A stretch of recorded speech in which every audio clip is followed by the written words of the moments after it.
You are now rocking with the hottest boxing podcast in the land with your host, Coach Malachi Williams. True.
For the thousands in attendance and the millions watching around the world,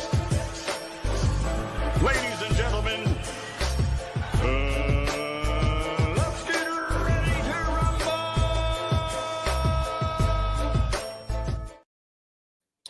Yeah. What's up, family? That's that boy, Coach Malachi, in the building.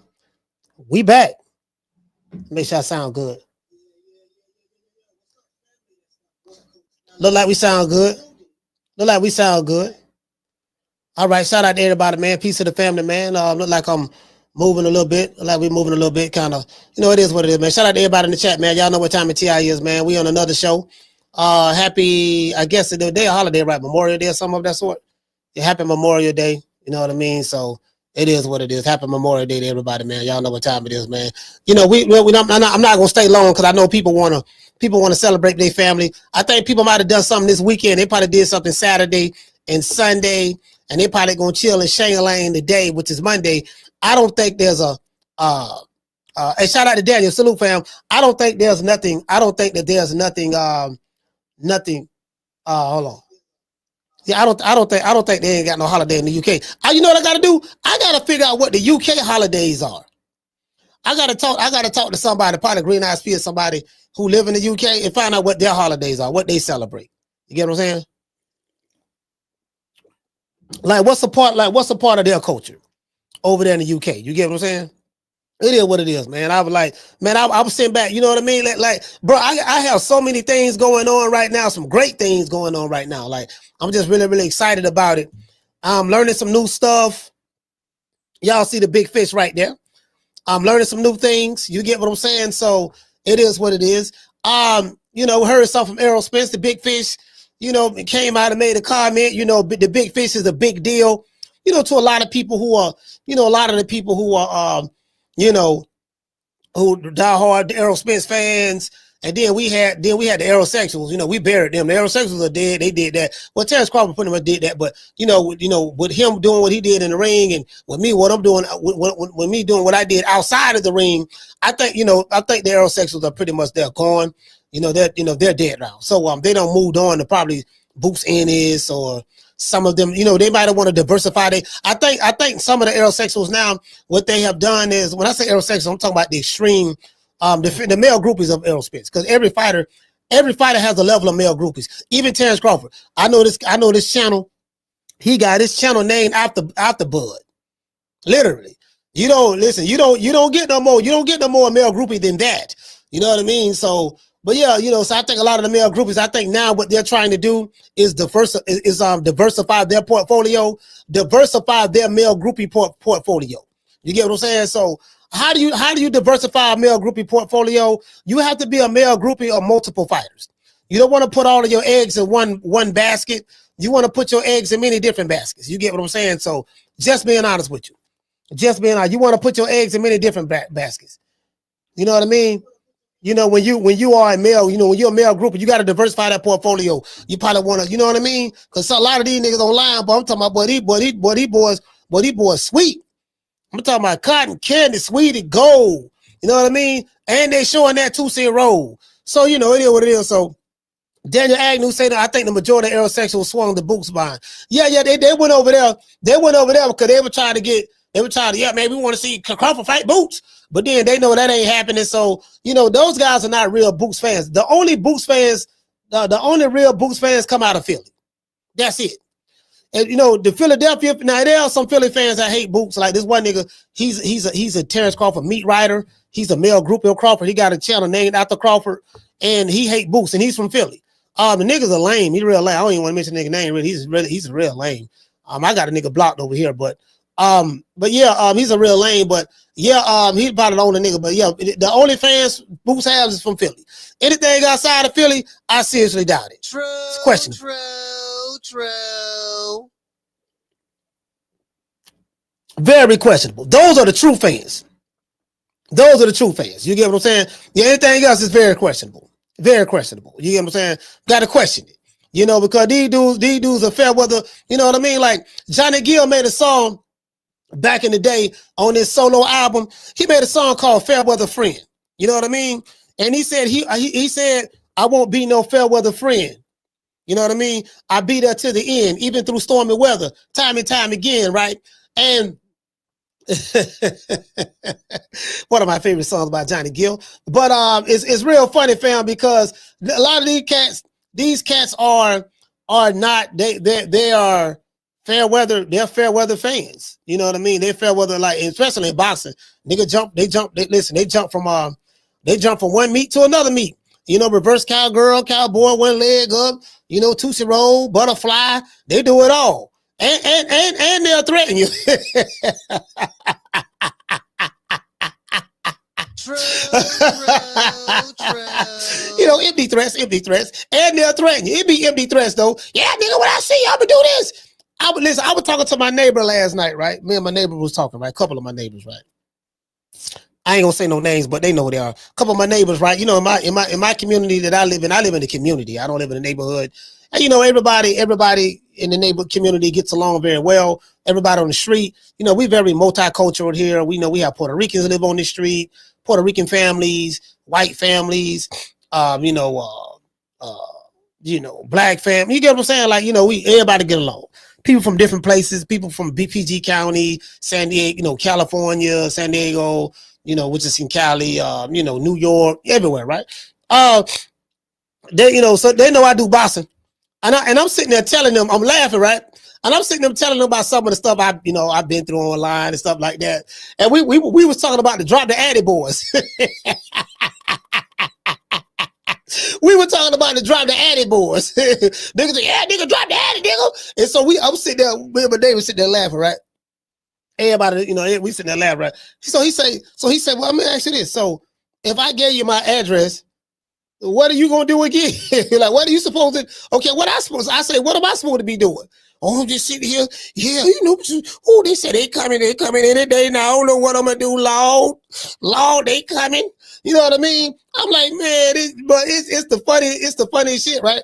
And the reason why I brought that up because, me personally, since I've been online, I've only been threatened by two fan bases: Wilder fans and Errol Spence fans. Listen, the Wildettes, the Twerkinator Army, they was a wild bunch. But the Aerosexuals, oh my God, boy, they went to another level. Boy, I'm talking about, and listen, bro, the Twerkinator Army, they was deep. Now, they were deep. I had to fight all them niggas. I had to fight out, whooped all of them. He effortlessly destroyed them. It took me some time now, because they stubborn. They real stubborn. You know what I mean? But I had to put hands and foots on them niggas. Then but the Aerosexuals, oh my God. The Aerosexuals, they went to another. Nigga, don't say nothing about Arrow. Don't say nothing about Arrow. They don't call him Arrow. They say, don't say nothing about Arrow. But what you say about Arrow? Bro, they was, I've never seen a group of men, I've never seen a group of beta males, you know what I mean?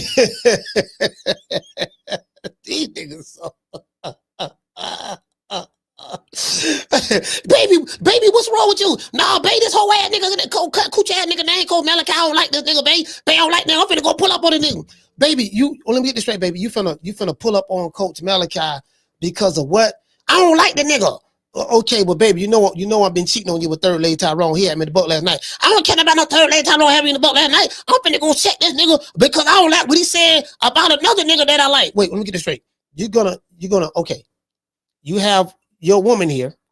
Yeah, I be it. I'm not the prettiest in the world, baby, but don't worry about it. But you have your woman here. We have, we've been together for a while. So you're not gonna fight for me. No, but you're gonna fight for a guy who don't even know you exist.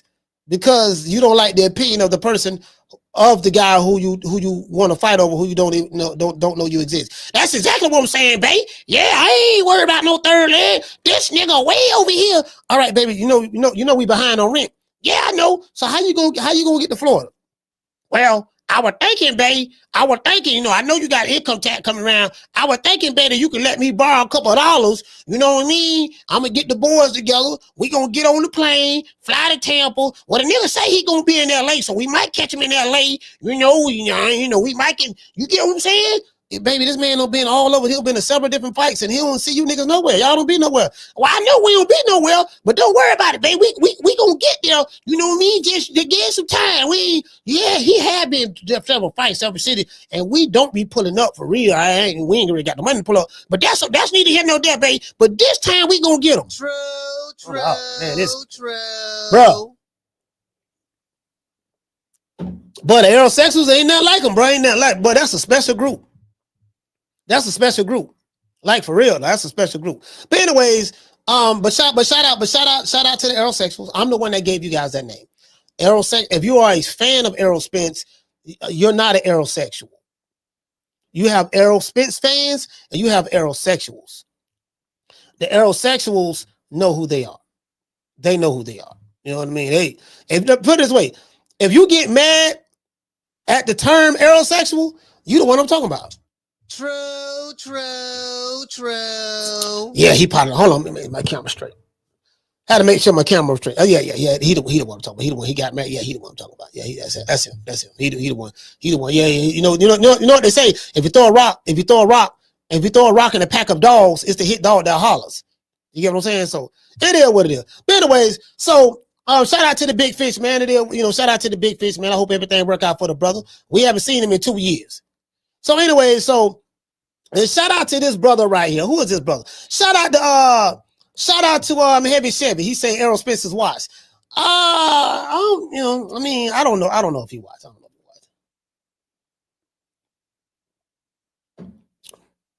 I mean, I won't say he watched. I mean, he only lost one fight. Like I've seen fighters get knocked out before and then come back and do well. So I can't say he's washed after one fight. Like that. See, that's the thing, right? I think it might be people who want him to be watched, but he's only had one fight, fam.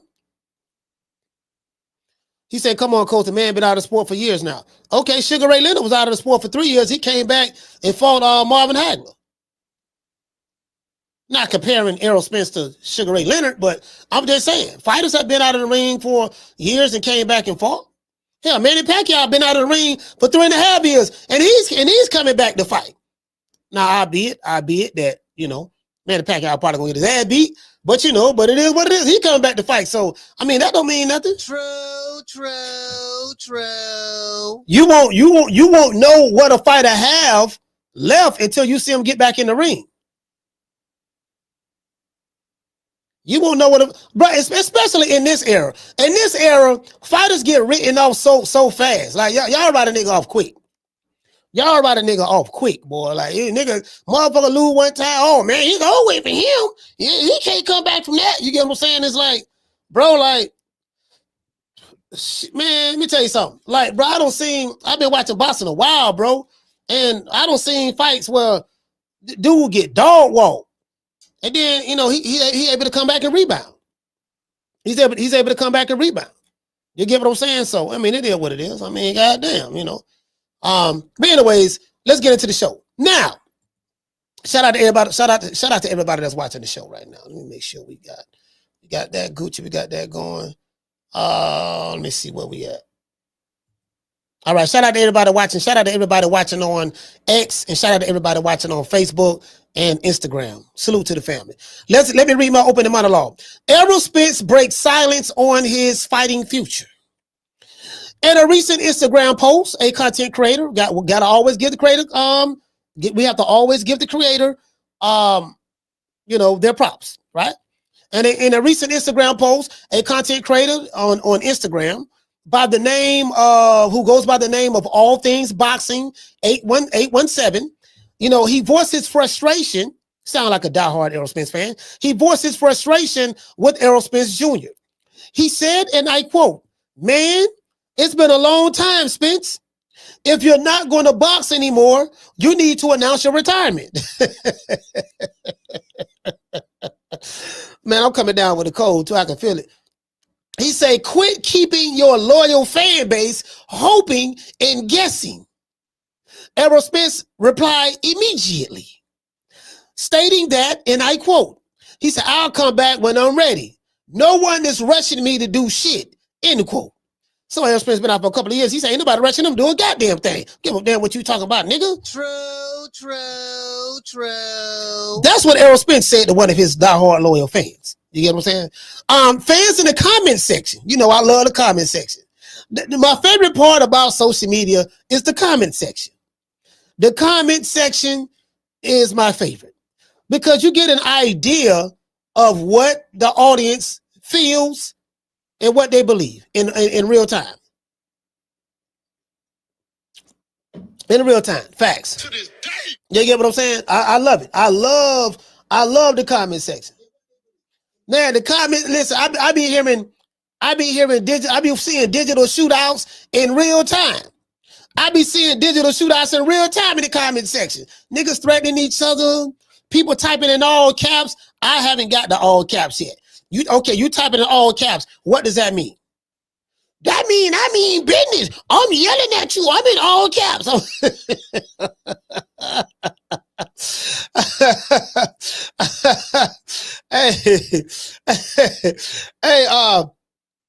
Crime.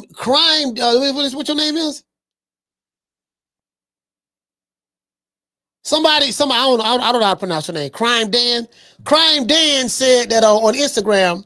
He said that Spence wasn't supposed to come back from the accident so quick, and he jumped in the ring. He never let his body heal. This is the thing with that though. I hear what you're saying, Crime Ranch, and you're over there on Instagram. No, Crime Dan. Sorry about that, Crime Dan. I get what you're saying, but however, Crime Dan on Instagram, when Errol Spence came back and he beat he beat Danny Garcia for 12 rounds. Everybody said Errol Spence is back. Look what he did to Danny Garcia. No, Danny Garcia, and I like Danny Garcia. He's a nice guy, but he never was no hell of a fighter like that. Anyway, let's be honest, he wasn't. I mean, he was great at 140. He was good at 140. That's where he made his bones at. But in the welterweight division, I mean, he ain't beat nobody in the welterweight division. Nobody. To be fair, you get what I'm saying? He says so. Everybody was saying he was back, and then that same Errol Spence, who came out of the car accident and beat Danny Garcia, he came back and beat Ugas. What they were saying? Oh man, he look what he did to Ugas. He breaking ribs and collecting eyes. True. Y'all remember that? True. Y'all was calling him the eye collector. See, I'm not going to let you forget what you said. You was calling him the eye collector. Look what he did to Ugas. Y'all was saying it's going to be on one side of the ass, whooping this and that. And then now after the fact, yeah, man, you know what, dog, man, niggas was coping, bro. Y'all, bro, a lot of these Aerosexuals was on suicide watch. I remember looking at some of them Aerosexual YouTube channels. They were making up all kind of shit. Yeah, dog, no, man. Crawford was on that sniggity snack. Yeah, man, he was on sniggity snack. Errol Spence girlfriend, his girlfriend, his baby mama gave him some edibles and that made him sleepy in the locker room. Bro, like, dudes was coming up with so many different things to cope. Shout out to Two-Tone the Superstar. over there on Instagram. People was coming with so many things to cope. It was a coping mechanism. Yeah, man, no, man, it's like catching your girl cheating on you, but you don't want to admit that you caught her cheating. Well, her leg really wasn't in the book. She said that was her yoga instructor, so it could have been a possibility that they were just doing yoga together. To this day. You know what I mean? Coping mechanisms. Just coping. You get what I'm saying? After the accident, Danny Garcia, Ugas, he was Superman. After Crawford, man, you're like, bro, I'm trying to tell you, fam, y'all got me confused, dog. Like, y'all got to make your mind up. Now you saying that,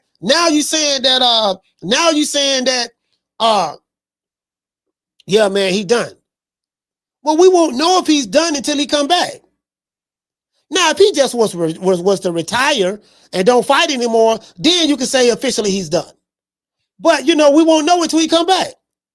I don't see fighters lose a fight. I ain't go through nowhere near what Errol Spence go through. And niggas on YouTube when they're talking about he done. Yeah, man, he done, dog. He cooked. He don't lost the fight. He done. True. Like, man, shit. True. Some of y'all the same people with the holler about still had hope in AB. No, AB boy, hey, like, some of y'all the same. Like, AB been done a long time ago. AB was done after Marcos Maidana. Y'all remember that?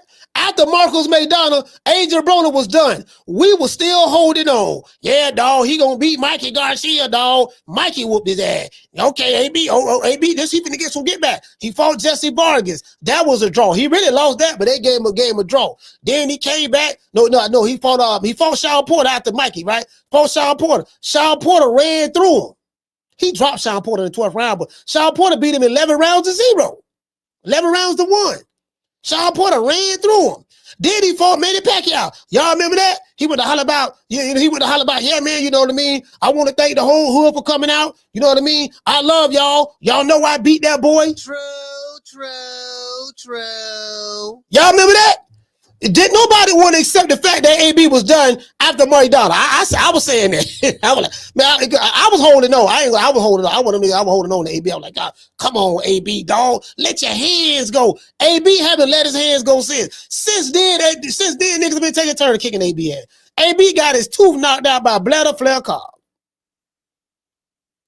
He got his tooth knocked out by Bladder Flair. Bruh, Bladder Flair Cobb knock your tooth out your mouth, fam. Blair Cobb ain't no elite fighter like that.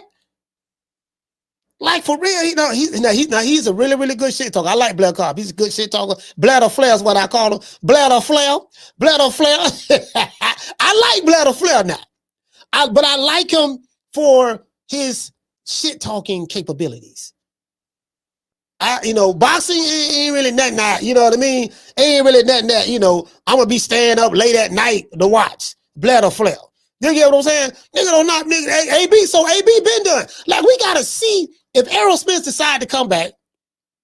That would tell us that would let us know if he's done or not. That would let us know. Now, if he get another ass whooping after that, or whatever, then it's like, okay, cool. Now, I ain't gonna lie. If he would have came back and fought the praying mantis, Sebastian Pandora, yeah, I think that would have put the nail in. That would have been a solidified ass whooping. True.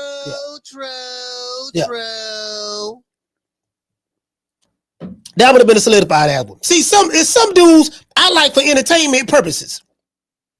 You know what I mean? So fans in the comment section feel some type of way about the response that Errol Spence gave. After the devastating loss to Terence Crawford, Spence has been MIA. Spence fans don't want Spence to end his career on a sour note. Like, they don't want him to retire. They don't want him to retire after that. Damn, dog. Man, you gonna please, man, if you retire, dog. If Spence, let's say Spence don't come back. The lasting memory of Spence is what Crawford did to him. The arch enemy and nemesis of the Aerosexuals. Not the arch enemy of Errol Spence. Errol Spence and Terence Crawford are friends. There was never no beef with Errol Spence and Terence Crawford. The beef came about from Aerosexuals and Terence Crawford fans. So you had the Errol Spence fans But then you had the radical element of the Errol Spence fans, which I branded Aerosexuals. That came from me. Then you had the Terence Crawford fans, and then you had the Bud Buddies. So they going at it, they wallowing, they going at it, walla. And there was a whole, it wasn't a bunch of Bud Buddies, but it was a whole bunch of Errol Spence fans. But it was deep. They had the entire LDBC, the entire state of Texas. They had LA, they had New York, like them niggas. They had. Now I ain't gonna lie. In this city here, they like Bud. They were like, we got Bud. And you know, so I heard Blue do a video, and he said that shout out to Blue Blood. He said, yeah, man, you know, he did a video. Now you know, Blue dropped by 10 videos a day. I can't keep up. I'm like, God damn, Blue, you dropped another video? Like, bro, listen. And a nigga on YouTube work harder than Blue. Bro, that dude, he dropped. Now him and Ness work hard too. Ness work hard as well. But Ness work hard. But Blue dropped more videos. Blue dropped more videos than Ben Laden. Y'all remember?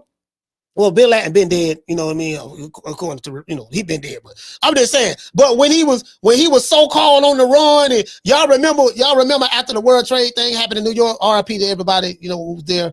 That tragic event. I can't really elaborate more into it, you know, because of YouTube policies and stuff. But y'all remember, they were looking, they quote unquote, we were looking for Ben Laden for 10 years. Every week, Ben Laden was dropping a new video. Yes, America, I am over here in Afghanistan in a cave. You guys cannot find me. You know, me and my lieutenant right here. This and that. All the shit looks staged. I said, okay, let me get this shit straight. So this motherfucker here, he the most wanted man on the planet. All, you know, he you know what I mean? And he dropping more videos than Diddy. And then Diddy, you know, then he dropping more videos than Diddy. I said, yeah, man, all these goddamn videos, these motherfuckers dropping dog. I don't know about this shit here. Yeah, I don't know about this shit here. Then niggas went to dudes with the shut down that YouTube channel. That's when you know you a true Aerosexual. That's when you know you a true Aerosexual. When you have a boxing channel and you say, you know what, dog, I'm just gonna shut this shit down, dog. I ain't wanna do boxing no more, dog. I don't wanna do boxing no more, dog. I remember the brother, the good brother over there. He put a post on his community tab. He say he changed the name of his channel. I ain't gonna say no name. Changed the name of his channel, and he said, if anybody who following me for boxing, please unsubscribe and leave. This is not a boxing channel. True. I got the receipts. I took a screenshot of it. I say, damn. Niggas was crying, snot coming out their nose. I'm like, damn, dog, you know, hey man, RIP to your grandmother, man. Your grandmother passed away. You wasn't crying at the funeral. No, man, I wasn't crying at grandma's funeral. But why are you crying at this? Man, Errol lost, man. I don't like what he did to Errol, man. Like, man, it don't make no sense. Man, you do know that your baby mama took the kids and she don't left with third lady Tyrone and she been gone for like 3 months. You ain't cry when that happened. No, I ain't cry about that. But what you cry? No, I don't like what he did, man. Man, fuck that nigga Crawford, man. I can't stand that black. I can't stand that black crispy ass nigga, dog. Oh, black nigga. I don't like niggas for a while anyway, dog. Man, fuck the niggas for a while. Niggas was crying. True. Niggas was crying. Bro, I seen dudes breaking down, crying. The dude, listen, I'm talking about dude. Y'all don't even like dog-skinned niggas, dog. I don't like dog-skinned niggas to this day. I don't even like dog-skinned niggas, dog. I don't like, man, don't like what he did to him, man. Bro, I said, nigga, is you crying? Is that snot coming out your nose? I know that ain't snot coming out your nose, dog. Bro, like, your girl left you, took the kids, went out of town with third lady Tyrone, you didn't cry. Grandma passed away, you didn't cry. Your homeboy man doing 30 years in the feds, you didn't cry. Your cousin got shot by Pookie, you didn't cry. But Errol Spence lose, and you know all the people. Errol Spence lost, the dude don't even know you exist. You know what I mean? You broke out crying. True. I said, damn, these niggas crazy. That's why I call them Aerosexuals. Anyways, let's look at the comment section. We got to look at the comment section, right? Let's look at the comment section to see what the fans are talking about. In other news, my good brother Two-Tone, the superstar, is at it again. Tone be pissing me off. but I realized there's a method to his madness. I'm convinced Two-Tone say shit just to get niggas excited, just to get niggas mad.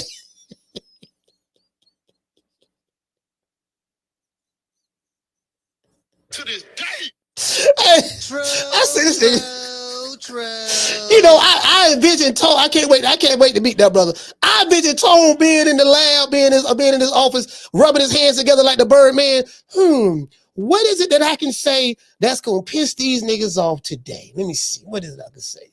Oh, I can say Ryan Garcia is the GOAT. Okay, I pissed them niggas off. I can say Ryan Garcia is one of the new four kings of today's era. You know what I mean? Okay, that'll piss them off. I can say I can compare Robert Garcia. I compare not Robert Garcia. What's my man name? Ryan Garcia. I can compare Ryan Garcia. I can compare him to Roberto Duran. Yeah, that's it. I do that. I'm like, oh hell no. True. Oh no. I said, I'm convinced. I'm convinced. I said, this nigga here going too far. Told doing this shit on purpose. I said, he got a smirk on his face. I said, you know what? When he got the smirk on his face, I already know what time it is. I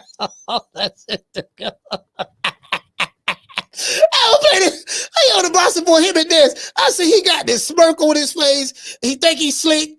I ain't falling for it. Anyways, Two-Tone the Superstars at it again. In a recent show on the Boxing Boys, shout out to them boys over there at the Boxing Boys, Tone drew a comparison to Ryan Garcia and Roberto Duran by saying Duran went 1-4 against the four kings. Well, Duran was one of the four kings. Of the old. Well, there's only one four kings. It's Hagler, Hearns, Sugar Ray Leonard, and Roberto Duran. So he kind of like. He was trying to paint a picture, and I get what he was trying to do, but at the same time, he was pissing niggas off. True. Now, he ain't pissing the casuals off, because the casuals don't know nothing. But I'm saying, like, somebody like myself, I said, oh,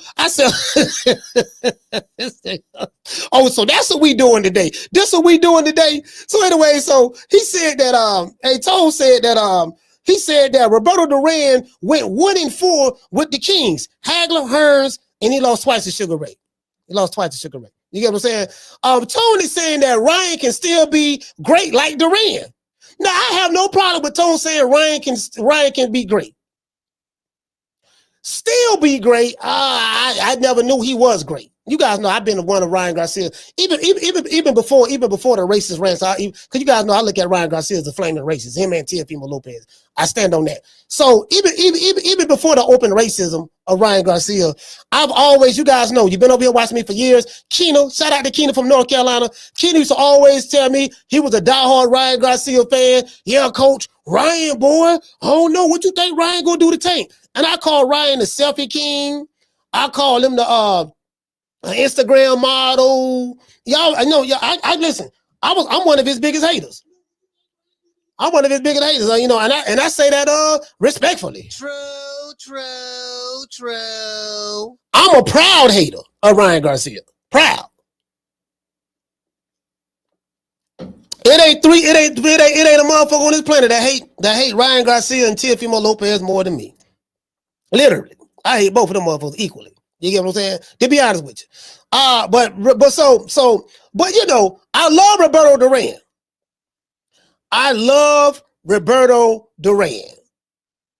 Love Roberto Duran.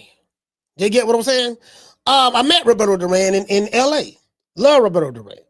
You know what I'm saying? So it is what it is. Tony saying that Ryan can still be great like Roberto Duran, even if he loses to the modern day four kings.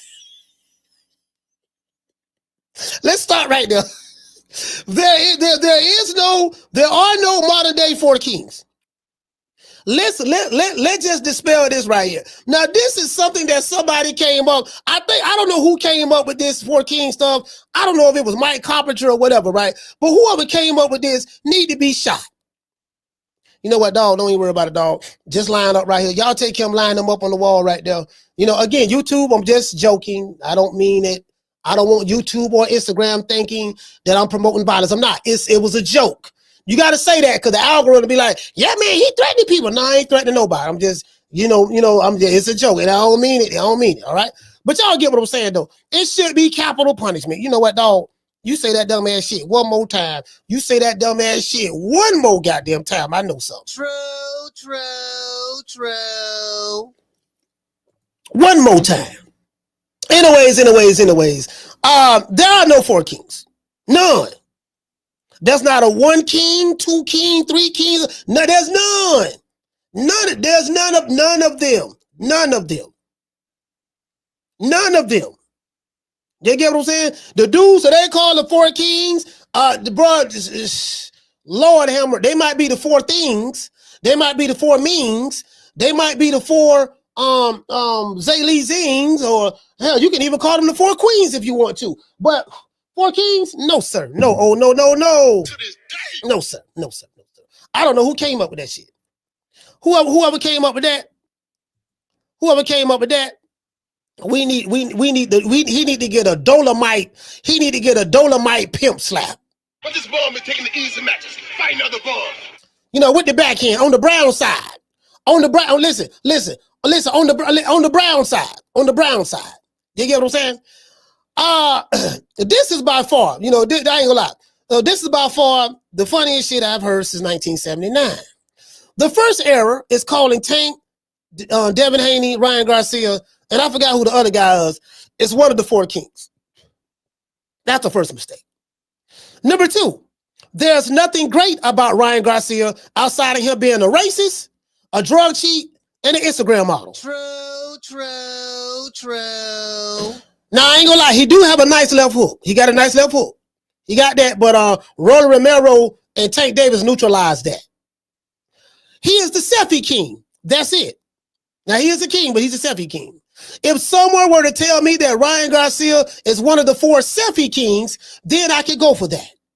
Now, if you say, yeah, you know, he's one of the 4 selfie kings, you know what? You're right. You got me, dog. You got me. You're right about that. It is what it is. But comparing this fool to Roberto Duran is a joke that only my good brother, two-toner superstar, can come up with. Let's get into the show. Today's show has been sponsored by Foster's Barbershop. If you're in the city of Tampa and you want to get a nice haircut, please go to Foster's Barbershop. Download the app Booksy. Download the app Booksy. That's BOOKSY. And you can book an appointment to go to Foster's Barbershop, get your nice haircut. Tiki bar in the back. Tiki hut in the back with a tiki bar, and we have golf. You can play golf in the back as well. Nice facility to go get a haircut at. Nice place. You don't have to worry about being in a long line.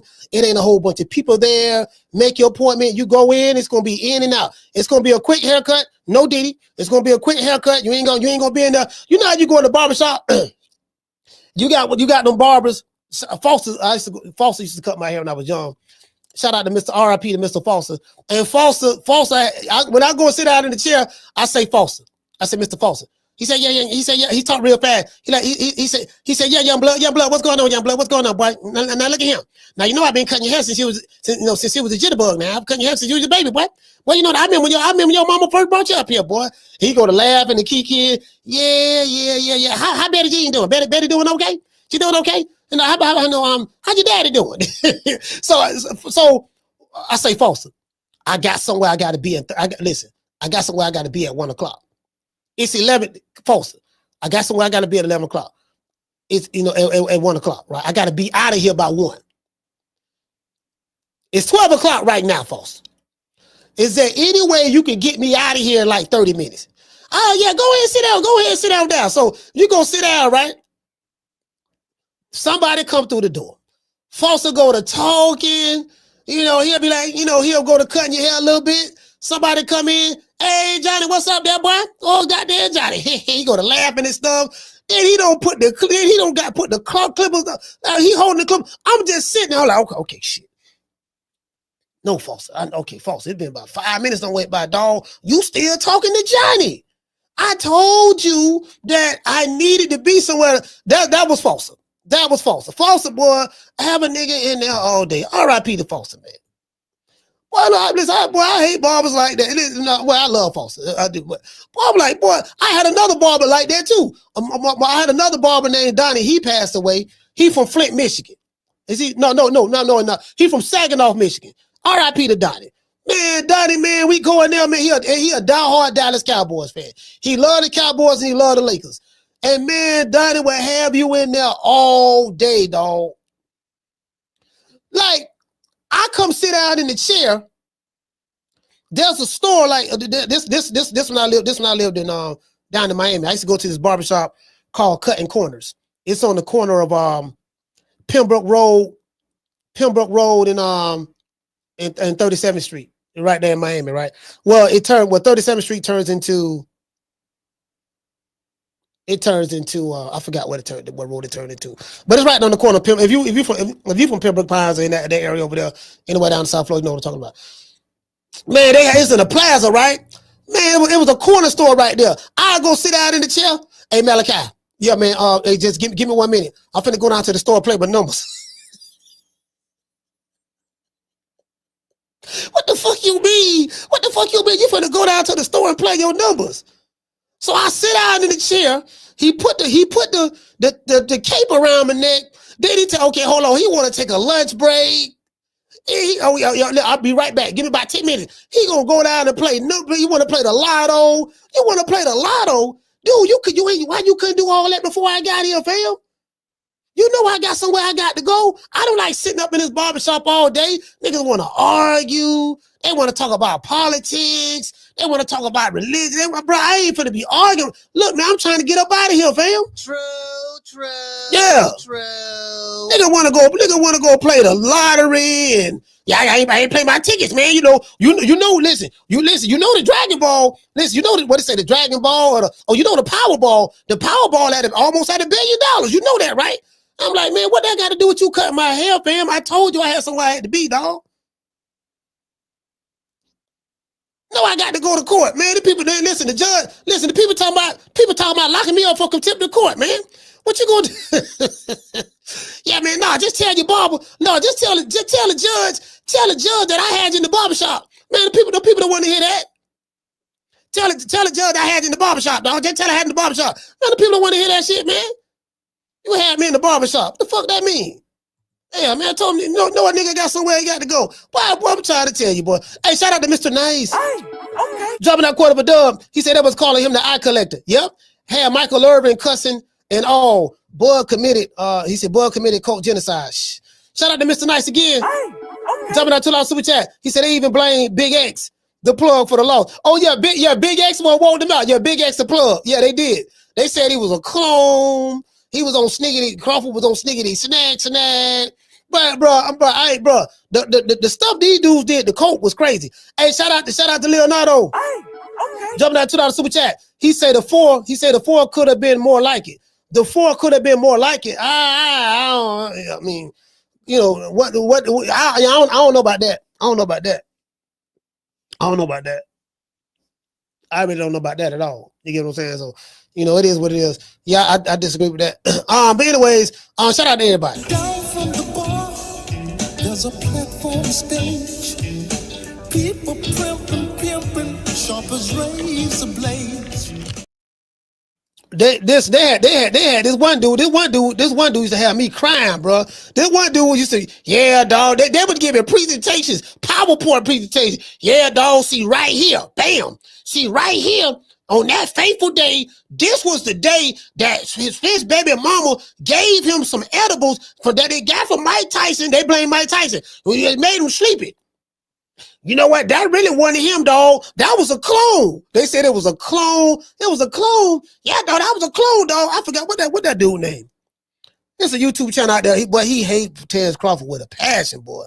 That nigga hate Bud with a passion. But he's funny. He's funny. He's a flaming aerosexual. He wears aerosexualness with pride.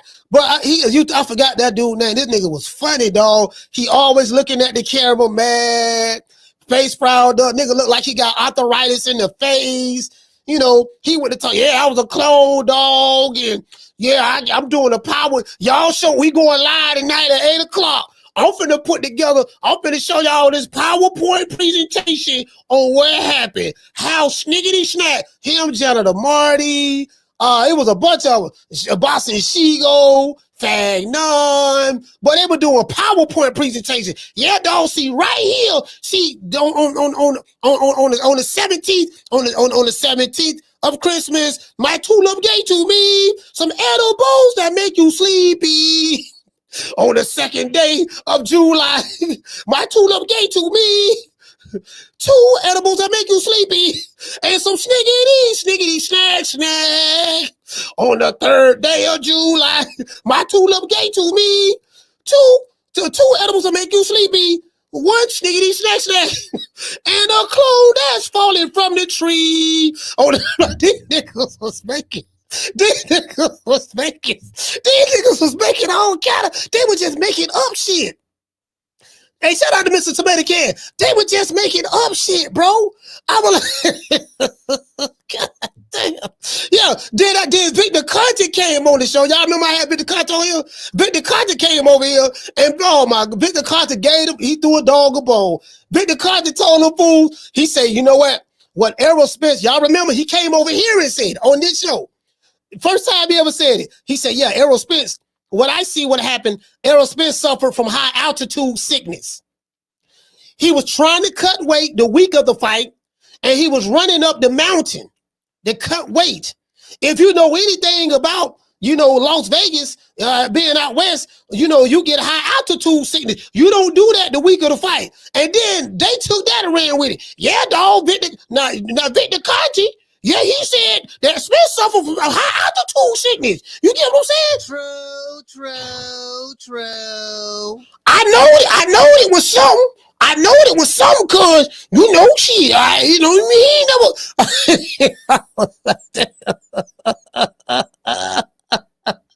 said, wait a minute. Y'all were the same niggas that was saying the eye collector, the Crawford ain't fought nobody. He too light in the ass. But y'all remember they were selling t-shirts? they were selling strap season t-shirts.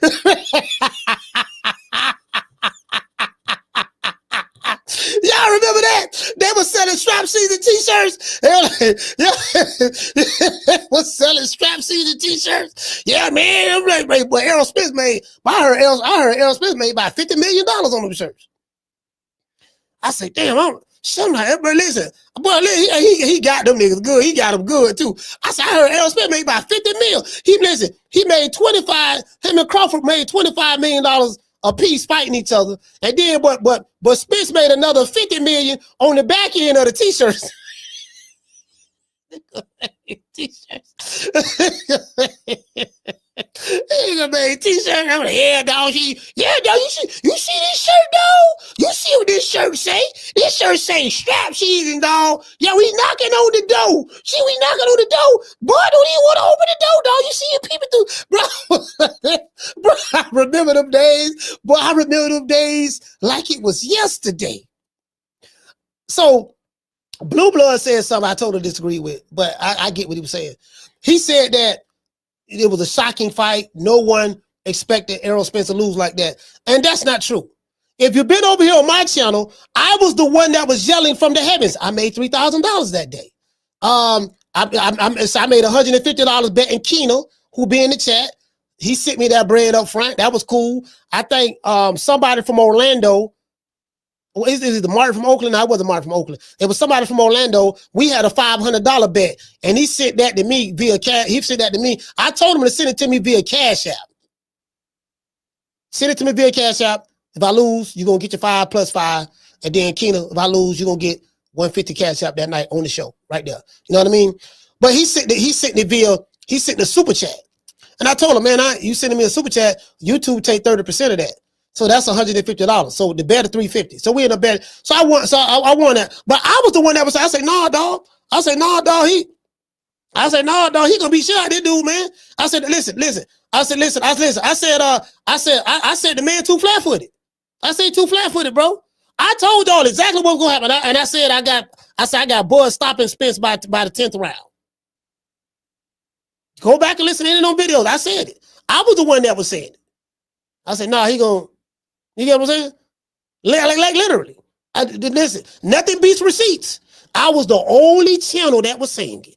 The only YouTube channel in boxing that was saying it.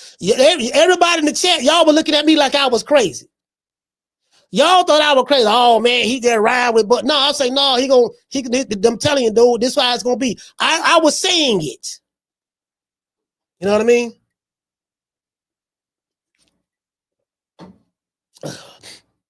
Oh man, you know what I mean? So it is what it is. Anyways. Yeah, so I was the one that was saying it. Facts. Then the show we did after that, it was amazing. You know what I mean? Like, bro, I made so much money on that fight. I was like, God damn, boy. You know what made, and I told you what made me so sure.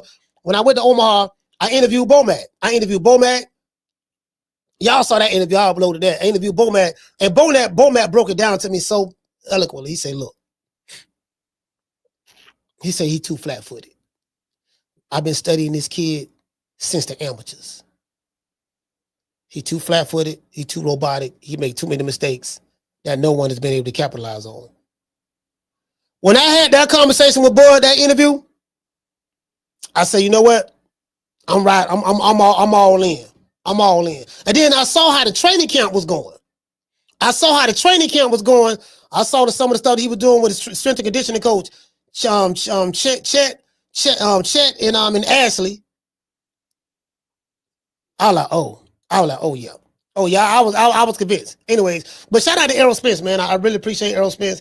Let's listen to what he had. I want to show y'all this post, and it was very, very telltale. But before we get into the show, I got to say all praises due to the Most High, the Most Exalted, the greatest human being on the planet Earth. And I say that sarcastically, Mr. Al Heyman. Well, you know, I guess I got to be like everybody else and saying Al Heyman. I can quit my job now, baby.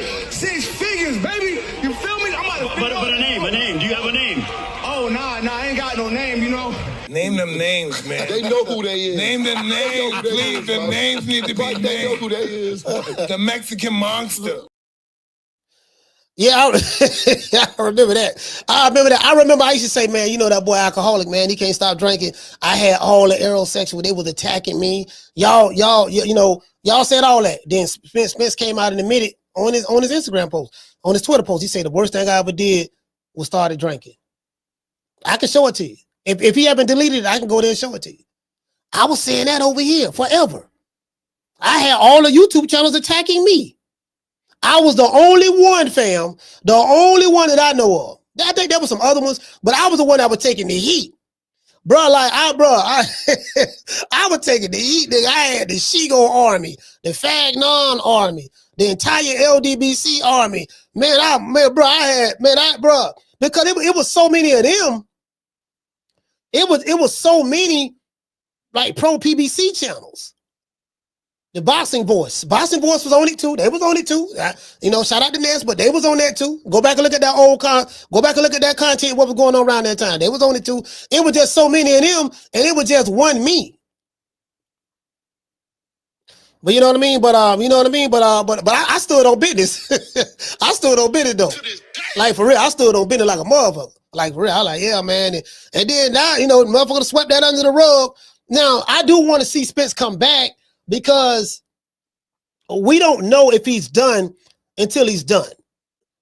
I can't say that. I can't. You get what I'm saying? I don't want to say that he's finished unless he officially retires or he fights again. Because I want to see what he look like. Or when he fights again, if he don't look, if he look bad, let's say he fight Poach Out Willie. If he fight Poach Out Willie and he's struggling with Poach Out Willie, if he fighting the hog head cheese and he's struggling with hog head cheese, then I can say, you know what? Yeah, dog, he ain't look good against hog head cheese, dog. Now, even though hog head cheese, he 12-3 in the hood. He 12-3 in the hood. Poach Out Willie 15-0.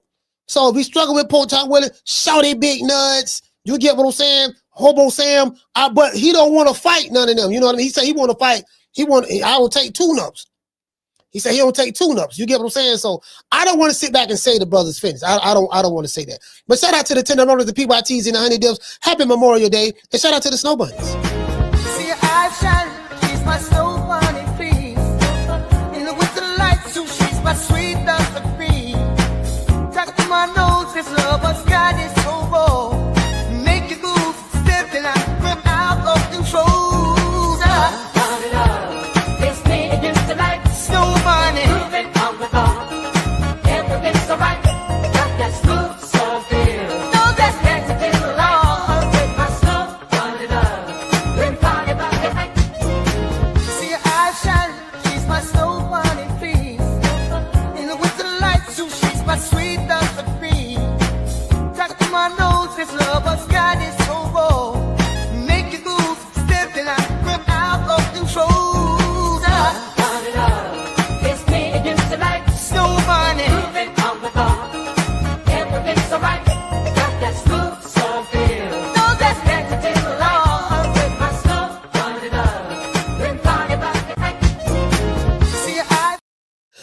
Yeah, man, it is what it is. Yeah, it is what it is, man. Hold on, man. Let me go ahead and make sure that you guys can hear me right quick. Hold on, make sure y'all can hear me. Let's go over here and see what this post talking about. All right, we good. Y'all can hear me. See what this post talking about. Now I want y'all to see this. See this post right here. So this brother right here, All Things Boxing, 817. You guys can see. This brother voices his concern. This brother right here says, man, it's been a long time when it's cold outside. Girl, who are you holding? He say, man, it's been a long time, Spence. If you're not gonna box, so this is how we said it. If you not going, GON boxing. If you're not going boxing, you need to go ahead and announcer ANNOUCR. You need to go ahead and announcer retirement. Quit keeping your loyal fan base hoping and guessing. That's what my brother said. True. Let me read that one more time. Man, it's been a long time. If you not going boxing, you need to go ahead and announcer retirement. Quit keeping your loyal fan base hoping and guessing. The big fish, not to take it lightly. The big fish says, Ben said, I'll come back when I'm ready. I am, capital. No one. KNO. No, like I know you.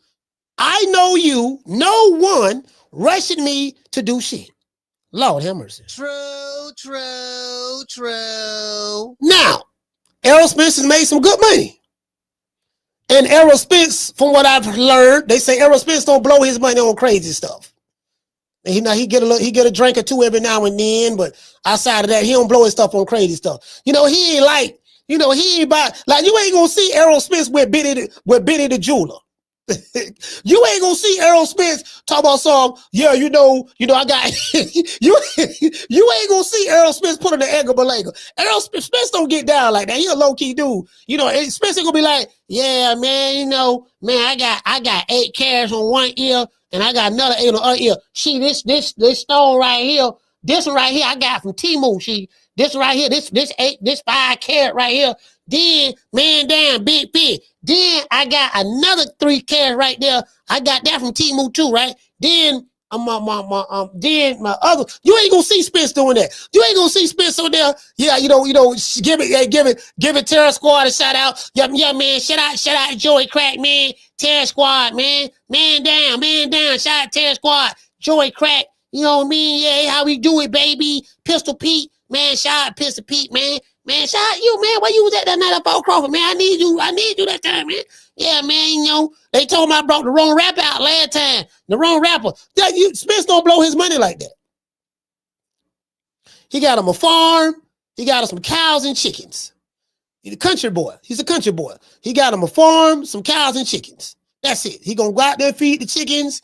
He got couple of hogs, which I'm gonna tell you something. It's good to have some animals on your land. That's good for tax purposes. You got some animals on your land, that's good for tax purposes. Now you got to feed the animals, but I'm just saying, country boy, cows, chickens, hogs, you know what I mean, horses, you get what I'm saying, so, you feel me? So that's what he doing. He ain't doing that. While the Puerto Rican assassin, Edgar Berlanga, is spending his money on diamonds and ice, Errol Spence buying land. True. He buying land in Hennessy. He like that. He like that hen, nigga. Like that Hennessy now. Like that Hennessy. My cousin like Hennessy too. That's my cousin's favorite drink. That nigga drank Hennessy all the time. We call it hen dog. If you ain't from the hood, then we call it hen dog where I'm from. But I got some of that hen dog, boy. Got that hen dog, huh? Yeah, I got some of that hen dog. It is what it is. Shout out to the face boss. Yeah. Ooh, that look good.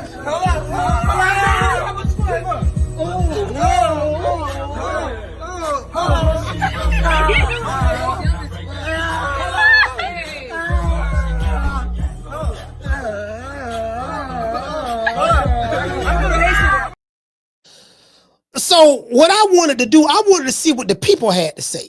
Because there's a lot of comments on this post. You know, we do this for the people, by the people, other people, because we come from the people. So it's only right that we look and see what the people have to say, because the people have a say in this. The people have an emotional interest. They are emotionally invested in their favorite fighter, and they feel that they are part of the negotiations, and they feel that, you know, they help make decisions. They feel that they are part of the team. You get what I'm saying? So let's see what this brother has to say. This brother say, Errol Spence gonna tell me nobody rushing me to do shit. That's what this brother say. But Errol Spence has now fought since July of 2023. Exclamation mark. So he's passionate. Anytime you see somebody use an exclamation mark or all caps, that means they are dead. They dead serious. True. You know what I mean? That means they are dead serious. I'm just saying, man, don't you know, man? You get what I'm saying? So this dude upset. He said over 600 days, it's been the last time Errol Spence has fought. It's been an extremely long time, Errol. Are you a brand? He said, he say, you are a brand, a business. You are a brand, a business. Okay. This is exactly what he said right here. Errol, you are a brand, a business. And you're the fighting pride. Now, I guess he's trying to say you are, right? He forgot the hyphen right here, but don't worry about it. He said, and you're the fighting pride of Dallas, Texas. Well, actually, he's from DeSoto, Texas. You know, just want to throw that out there, right? He said, you can't keep your loyal fans in the dark, hoping and guessing. You only took one loss to another legend, Big Fish. I want you to come back and show that Dallas, Texas don't give up easily. True. That's what I'm talking about, fam. That's what I'm talking about. You know, Dallas, Texas don't give up easily. But if you're not going to box, that's cool. But announce retirement then. Quit keeping us in the dark, Negro. This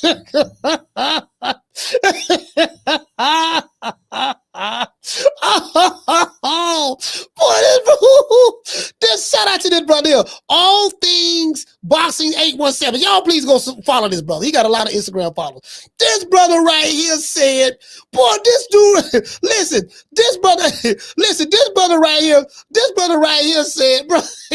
This brother, right? All Things Positive. Let them know, fam. Let them know. Because we do this for the people, by the people, of the people, because we come from the people. You get what I'm saying? It is what it is. Sometimes you got to run off on the plug. Ran off on the plug twice. Sometimes. You just sit here, you don't know what I'm talking about?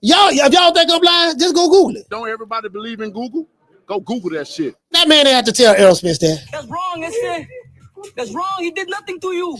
Anyways, the brother said, he said, Errol Spence gonna tell me nobody arrested me to do shit, but Errol Spence is not fought since July 2023, over 600 days. It's been extremely a long time. Errol, you are a brand and a business. I guess he forgot to put in. He said, and you're the fighting pride of DeSoto, Dallas, Texas. He said, you can't keep your loyal fans in the dark, hoping and guessing.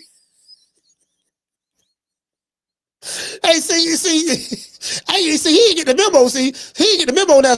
Now some of his loyal fans, they just packed up their channel. Yeah, dog, I'm finna start me on OnlyFans now, dog. I ain't covering boxing no more, dog. We doing OnlyFans at this point. We doing OnlyFans right now. One leg up contest, that's it. We ain't listen. We ain't doing no more boxing over here no more, dog. He said, you only took one loss to another legend, Big Fish. I want you to come back and show that Dallas, Texas don't give up easily. But if you're not going to box, that's cool. But announce retirement then. So he's giving Errol Spence. Now this is a diehard Errol Spence fan. I don't know if he's Aerosexual or not. I don't know yet. I don't know yet. I got to go back and look at some old posts to see what he was saying.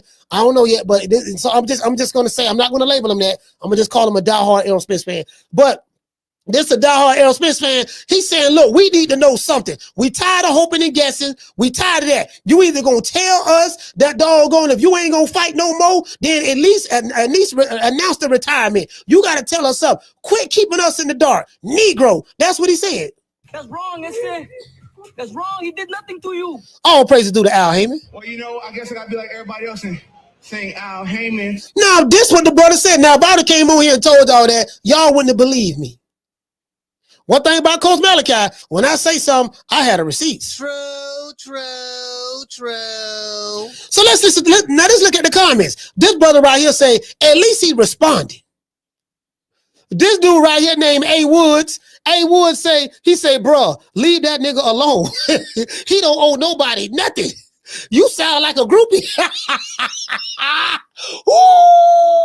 Ooh. Oh. Now, you guys do know. Now, I'm not saying this brother all things boxing is groupie, but you guys do know that what do I call these extreme male boxing fans? I call them male groupies. Y'all know that? Isn't that what I call them? I say, man, these niggas, that's it. These dudes male groupies, fam. Shout out to Lions Boxing Media. They literally, they male groupies. Again, I'm not saying this brother all things boxing is a male groupie. I have to see more stuff. But it's funny he said that. And I told y'all, these dudes, they're not fans of boxing. They're fans of a certain boxer. They're not fans of the sport of boxing. They're fans of a certain fighter. That's why they take it so personal. Because they are living their lives vicariously through that fighter. They are emotionally invested. When you see another one, like literally online, when they like you can just envision them contorting their faces. They are emotionally invested. Shout out to the Nick and Nita show. Jesse Aguilar, salute. Shout out to the lovely Miss Black Panther. He said he sound like a groupie. Let's continue. Let's go back. This dude right here said exactly. Shout out to Curtis Robinson. This brother right here say, facts, if Spence do rush, nobody knows what the doctor told him. I guess men just supposed to be robots.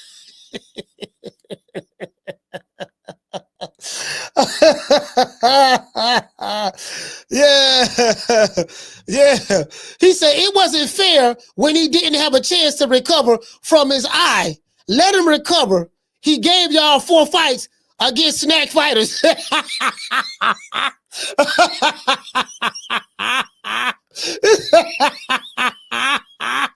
said he gave y'all 4 fights against snack fighters, man. They was on that snack. He said against snack fighters by Victor Conte. Jesus Christ, back to back. Let him recover, please. None of them are doing that.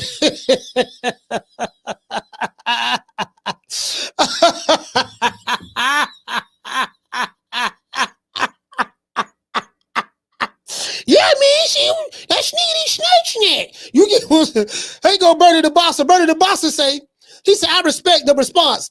We just miss you in the square circle. 160, 154 is yours for the taking. You are Dallas. We ready to stand up with you again. Yeah, so shout out to Bernie the Boxer. Yeah, man, you know what I mean?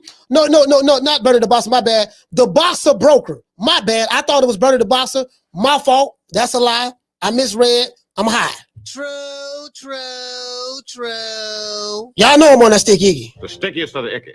You want to smoke with the old boy Rick James? You know, and you know I got glaucoma too. I'm just joking about that. Anyway, so the Boxer Broker says, I respect the response. We just miss you in the square circle. 160, 154 is yours for the taking. You are Dallas. Yeah, Errol Spence is Dallas.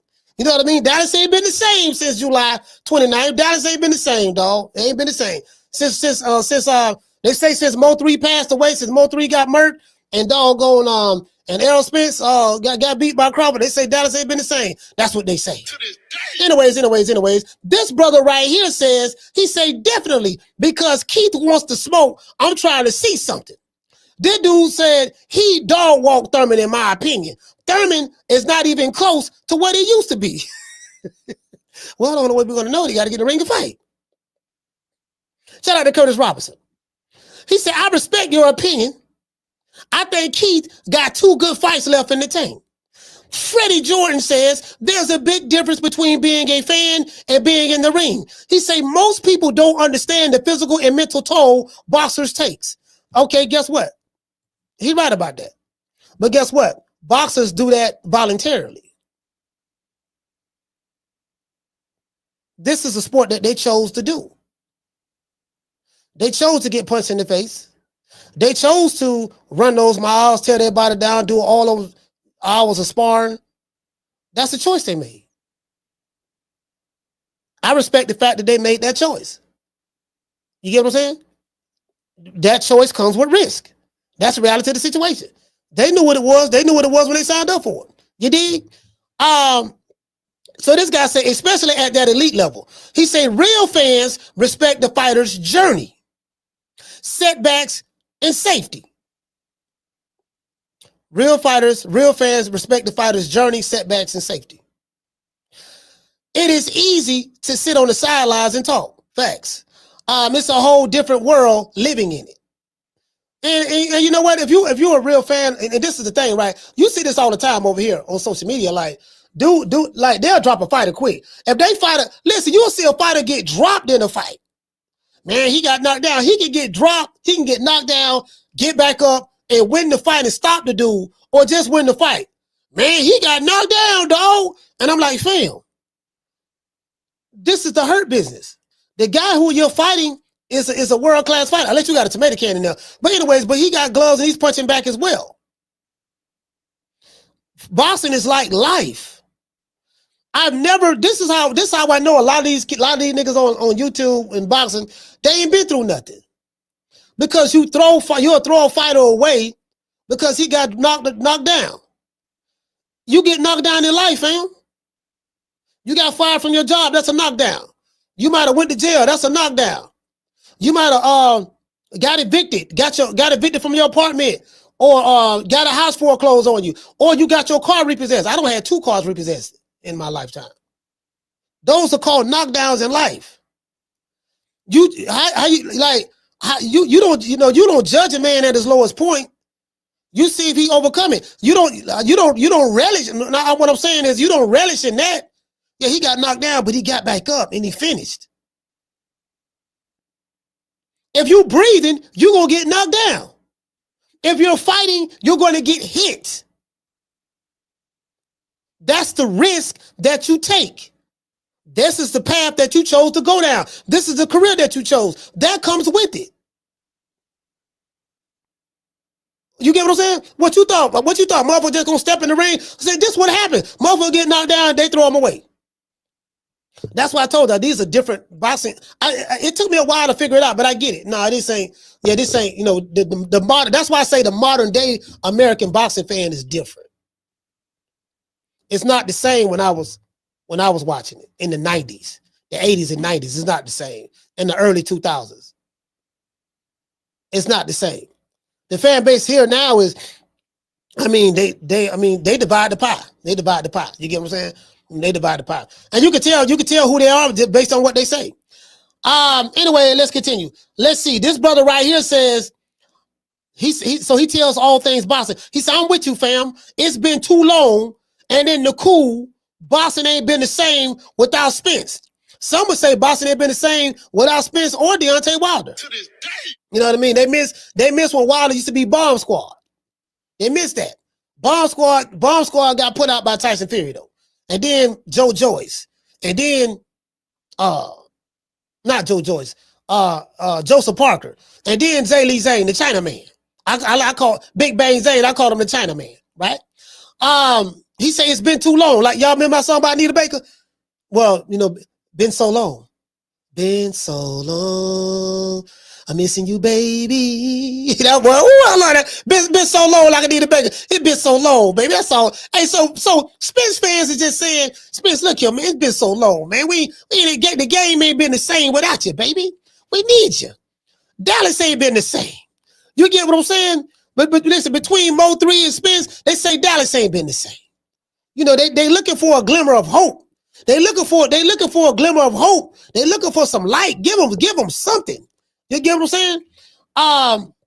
That dude say boxing ain't been the same without Spence. He was the only one fighting top guys back to back. Now he's stuck with Turkey playing matchmaker. Well, how is Spence stuck with Turkey? He still got Al Heyman. You get what I'm saying? Like, how was Spence stuck with Turkey when he still got Al Heyman? Well, I guess I gotta be like everybody else and saying Al Heyman. Call Al, cat. I'm Dad Texas. Y'all remember that? I mean, he still got Al. How was he stuck with Turkey when he got Al? You know what I mean?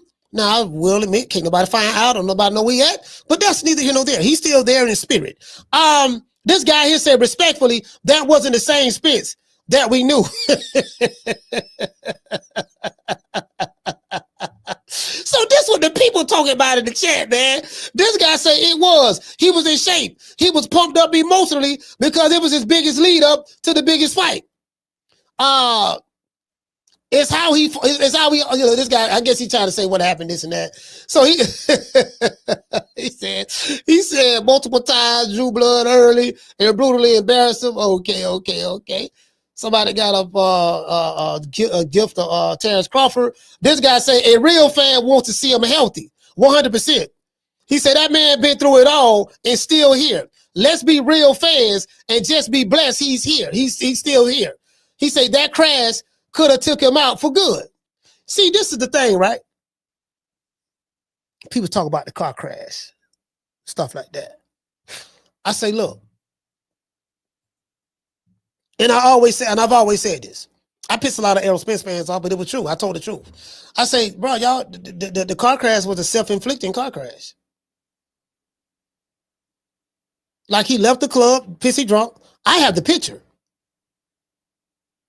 Some say he was being chased by Mo 3, speeding, and he ended up flipping his car over. We saw the video. You know what I mean? That was self-inflicted. But that's what I initially thought. But then I heard that, I don't know how true this is because I don't live in Dallas. But I watch all of the hip-hop blogs. I watch Rainwater. I watched shout out to E over there, Boss Salt Radio. I watch Boss Salt Radio a lot. Shout out to E. I remember when all that was going on.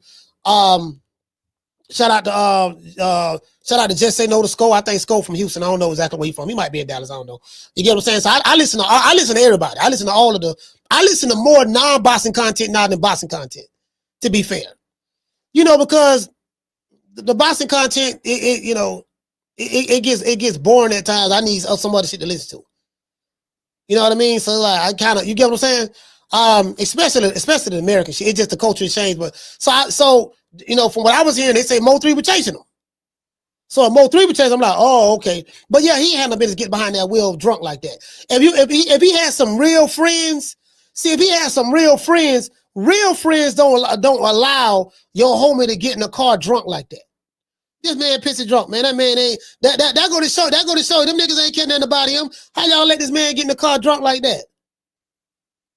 If I'm out in the, like, I don't drink, right? I smoke weed, but I don't drink. So if I'm out in the club, one of my partners pissy drunk, and I'm around him, and I'm finna get ready to go. I'm not gonna let him drive. I'm like, homie, man, look, man, I got too much love for you, dog. I ain't gonna let you drive, dog. I'll drive you home or whatever, but I ain't letting you drive, fam. You fucked up. Like, you fucked up. You get what I'm saying? I'm just saying, I wouldn't do that. I wouldn't do that. I wouldn't do that. You get what I'm saying? So, you know, yeah, I mean, they didn't give a damn about him like that. You get what I'm saying? So, but thank God he's still here. Anyways, it is what it is. Let me get ready to, let me see what we got. Yeah, these niggas had got emotional, but this shit was funny though. But I don't, as I said before, I don't think that he's done. I think, if he officially announces that he's done, then that's one thing. But you know, we gotta see what he look like. We gotta see what he look like when he come back. And when he come back, then we'll see. You know, I can't sit back and say that. You get what I'm saying? This shit was funny though, but I miss those days. I miss niggas calling, threatening me. If you can do this dead. I miss niggas talking about they got shooters. But them Aerosexual days, well, I miss them niggas. I ain't gonna lie, I miss them niggas. Like I named them. I'm the one who gave him that name, but I miss them though. I do kind of miss them now. I'm like, damn, dog. Cool. Hey, we used to have so much fun, and I used to flame them so much. You get what I'm saying? But you know, Spence is right. Again, as I said before, he's been out 2 years. You know, it's been out 2 years. He made some good money, and you know, so. He got, me personally, I don't want the last let's say Spence were to announce his retirement today. I don't want his last memory, the last memory of seeing him in the ring being the Crawford fight. Me personally, I don't want that. I don't want the last memory of seeing Spence in the ring being the Crawford fight. I would definitely love to see him get back in the ring and fight somebody else. You get what I'm saying? I don't want him to fight Sebastian Fedora though, not him. I think Sebastian Fedora is gonna beat the shit out of him myself. But I'm saying a light touch. I want to see him get back in there with a light touch. You get what I'm saying? I don't want to see him in there with no killer. No killer right now. Cause we gotta see what he like. We gotta see what he going to be like when he come back. So we'll see. It's all about boxing. Is all about matchmaking. So they match him up pretty good. Get him not to let his ego get too much involved and trust Al Heyman, because he went against Al that one time, and I'm glad he did, because had he not gone against Al, we never would have got the Crawford fight. So I appreciate him for doing that. But but we still got Al Heyman there. It is what it is. Al gonna do his stuff. I'm gonna drop the phone lines in a minute. One thing we not gonna do, I don't argue with niggas about your opinions about grown men. We don't do that. You know what I mean? Not me. You wanna argue? I can't argue with you. You mad. Look at you. You mad. I don't get paid to argue with you. Who is you? You ain't nobody. Fuck, I look like arguing with a nigga about another nigga. It just where I'm from, dog. Where I'm from, we just cut from a different cloth. What I look like arguing with a nigga about another nigga? That's how you feel. That's how you feel. I really don't give a damn. You get what I'm saying? So it is what it is. Yeah, man. I'm like, damn, dog. We got. You know what? What would have been nice if we would have saw Spence come back on listen. You got Caleb Plant. You got Jamal Charlo fighting on the same card. That would have been nice. That would have been nice to see Spence fighting on that card. That would have been nice. To see him fighting on that card right there, that would have shown up been nice. Shout out, man. Shout out to Blue Blood Sports TV. Shout out to Blue. We got one right here. Ain't go Blue over here. See, I saw this video right here. So I get all the alerts. Blue drop by 10 videos a day. I can't keep up. I was like, man, this nigga here, man. This nigga here, but between him and this, I can't listen. Them two are the hardest working mofos in boxing. Don't nobody work harder than them two niggas. Between him and this, he's let's see the intro. I know he go the intro. Let's see the intro one time. The intro that I love to hate. Wow is all I can say. The truth, Errol Spence Jr. sends the boxing world and his fans a stern message. And he said, I thought he was going to say, what's good, YouTube? It's your boy. Here you go. So listen. So anyway, look, man, listen, the hardest working man. Let me see. What a comment section at? Here you go, right here. This dude say, boxing fans, let's all move on from Errol. He's retired, but just not keeping it real with his fans. He doesn't have the fire or desire. You know what I mean? Or like, Tia Marie and Rick James, fire and desire. He doesn't have the fire or desire to step back into the ring. Plus, he's set for life financially. He is set for life. You get what I'm saying? This guy says, I don't blame him. F the fans. He gave us great fights. Tried to fight the best with no tune-ups, no stalling, and the fans turned on him.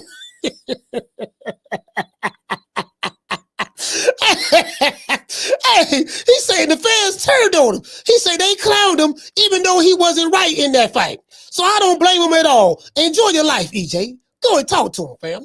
He said it's been years.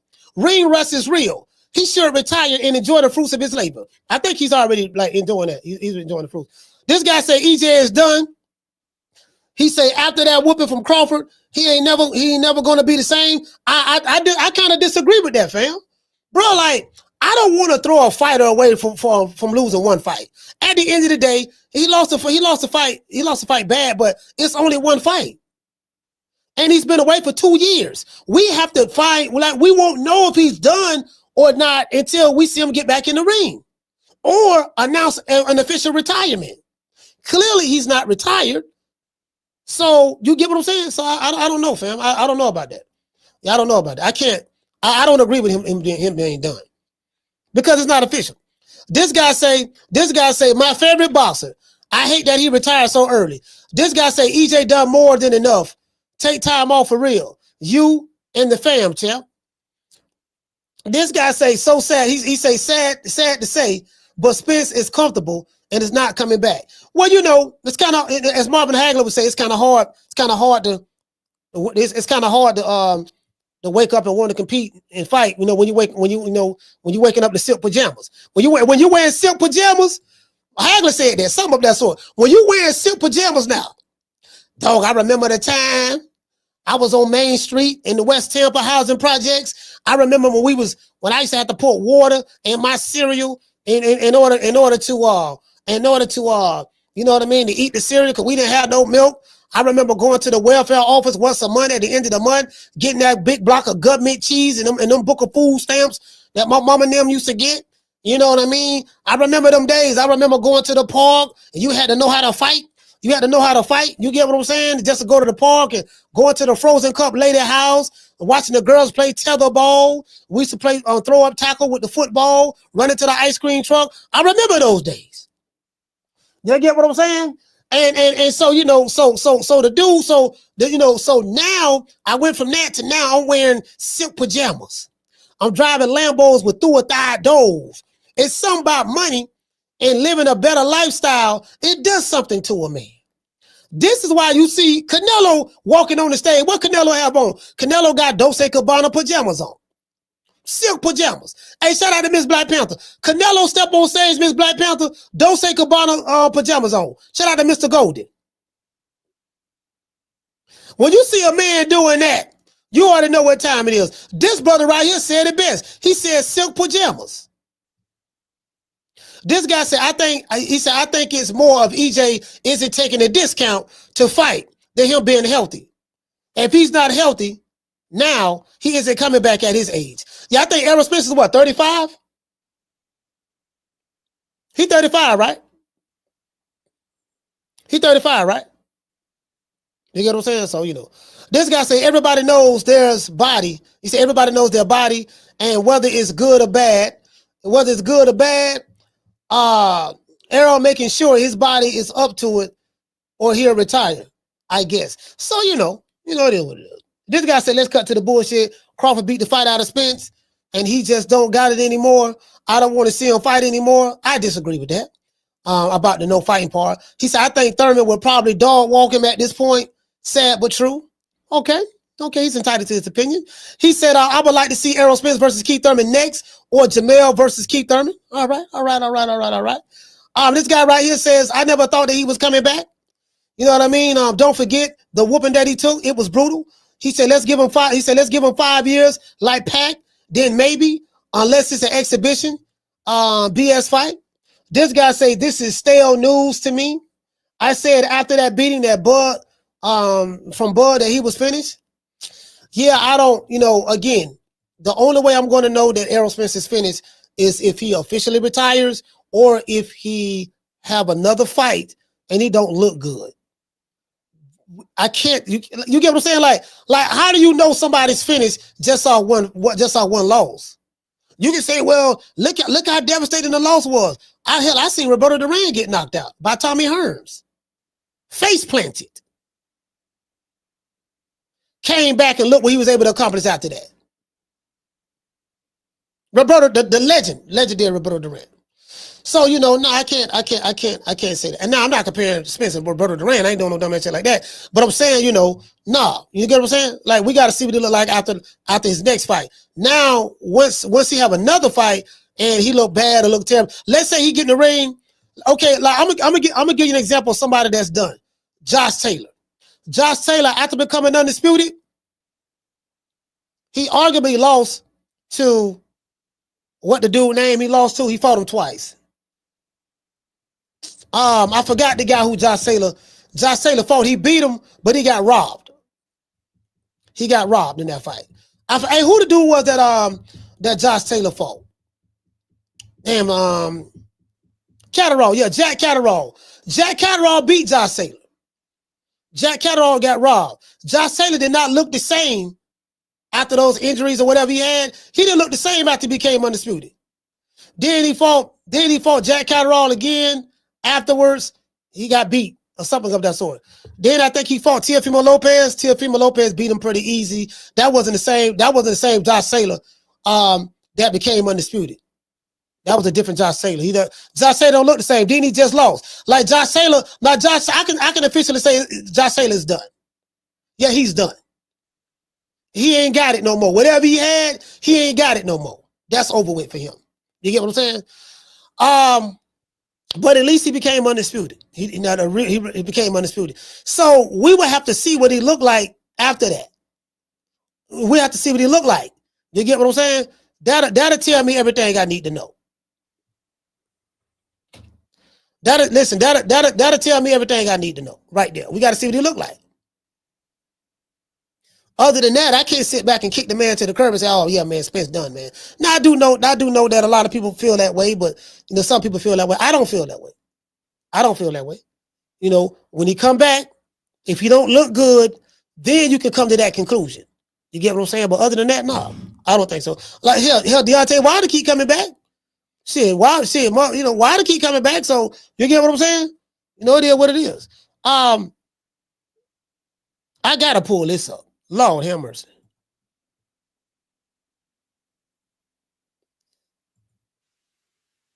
Pretty boy Floyd. This pretty boy. Now I like this dude right here. Let me see. Yeah, this dude right here. I think this dude be on the Boston Boys. I think this was Troy. I like this. I like this right. I like the way he break down stuff because I pretty much do the same thing, but I like the way he do it. I love this. I'm a boxing junkie. Let's go. This is why you're not like Floyd, because he could slip punches coming and walking you down on the inside and then going in your body off the slips like Mike McCallum was doing. That? Look how Mike McCallum was great at this. This pretty boy Floyd. Pretty boy. Who some people like to, from a skill set standpoint, want to compare their favorite fighter to. True. Let's go. Slipping and rolling, staying on the inside, and then going to the body off the slips.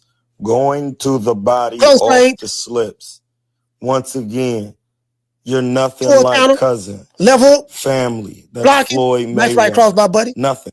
This is why you're not like Floyd, because he could look at he right there, pretty boy Floyd. And walking you down on the inside and then going in your body off the slip. Blocking with the elbow. Like Mike McCallum was doing. Look how he's slipping and rolling. Catching too. Staying on the inside. Go back there. And then going to the body off the slips. See, this is slick boxing. Did they say the name of the game is to hit and not get hit? Notice Floyd was right there. But he wasn't getting. He got hit a couple of times, but he wasn't getting hit. See, that's what they call swimming and not getting wet. Then grab him, then hold him.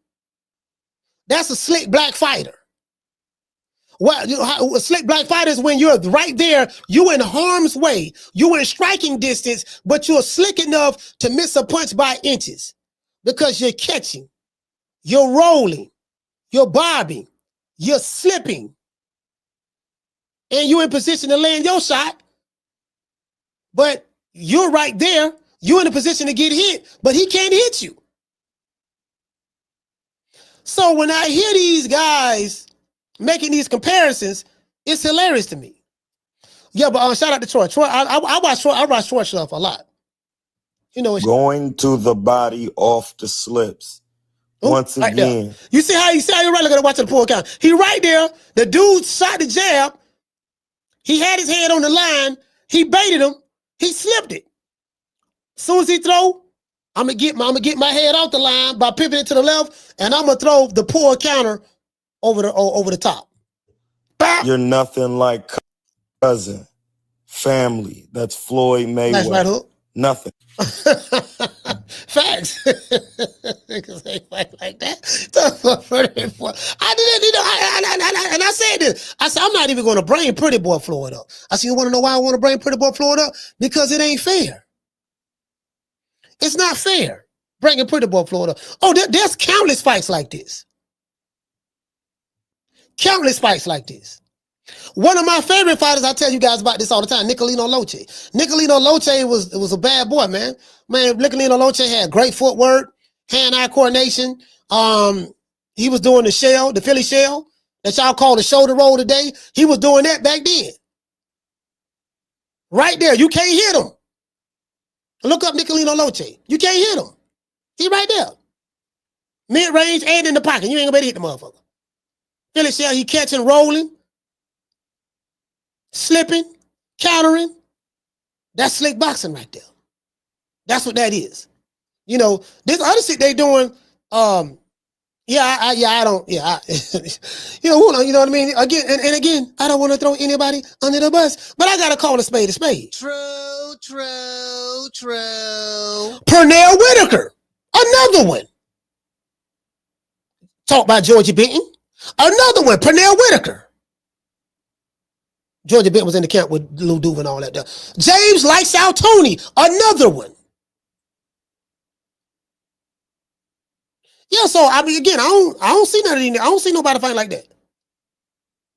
That's why I say we ain't really got no slick. We ain't got no slick black fighters no more in today's time. I ain't seen none.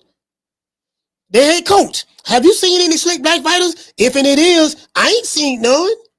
Where they at? Now, Cool Boy Steph. I will say this here. Cool Boy Steph, I would consider him a slick black fighter. I'm gonna tell you another guy who I really love. Gary Russell Jr. Gary Russell Jr. That boy was slick. Gary Russell Jr.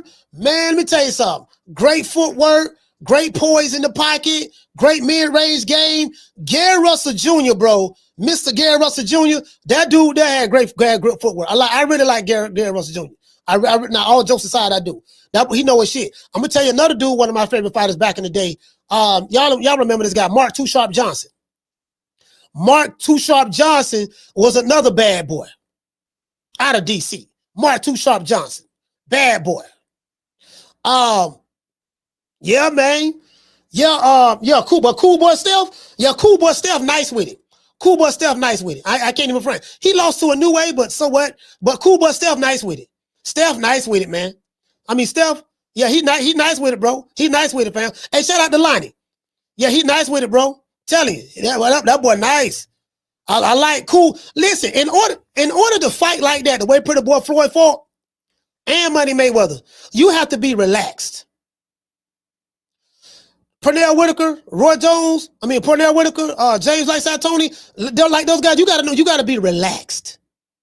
Georgie Benton was relaxed. Ezra Charles was relaxed. You gotta be relaxed in that pocket. I'm gonna tell you another dude who was slick, but he don't get credit for being slick. Wasn't a black fighter, but it don't matter. Roberto Duran.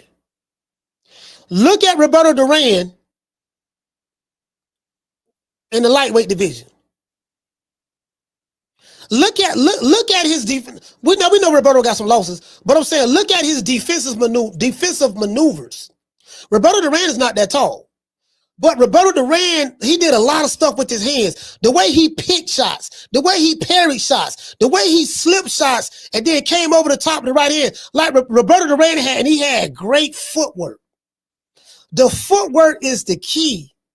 He had great footwork. Roberto Duran, bro. Like, I would implore a lot of the casuals who get caught up in the hype of the Ryan Garcia bullshit and all these other niggas who y'all comparing to the Four Kings. I would beg you to go do your homework, go do some studying, go look at some of the greats, look at their footwork, look at their defensive prowess, look at their intelligence at work, look at the ring, look at the hand-eye coordination, the ring IQ, look at how they set their shots up, look at how they move their upper bodies, look at their angles, look at all of that.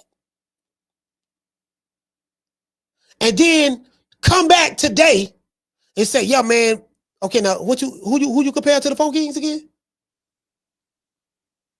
Oh, okay. True. See, this is the era of the hyperbole. The feint game is serious. You know, like they don't even utilize feints like you're supposed to in today's some of these fighters.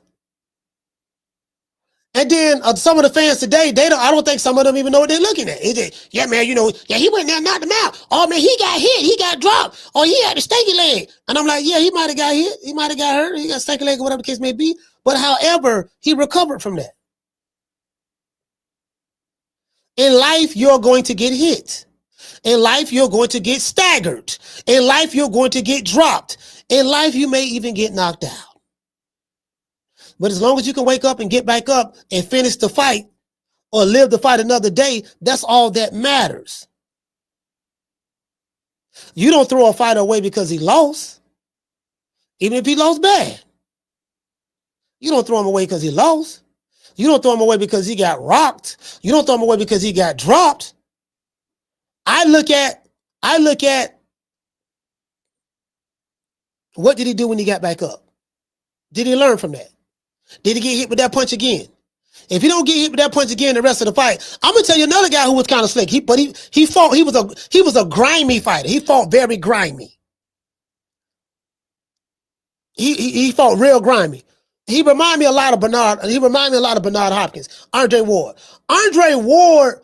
he fought so similar to B-Hop. I used to watch a lot of Andre Ward fights. Especially in that Super 6 tournament. In that tournament, boy, Andre Ward, oh my God, a hell of a body puncher.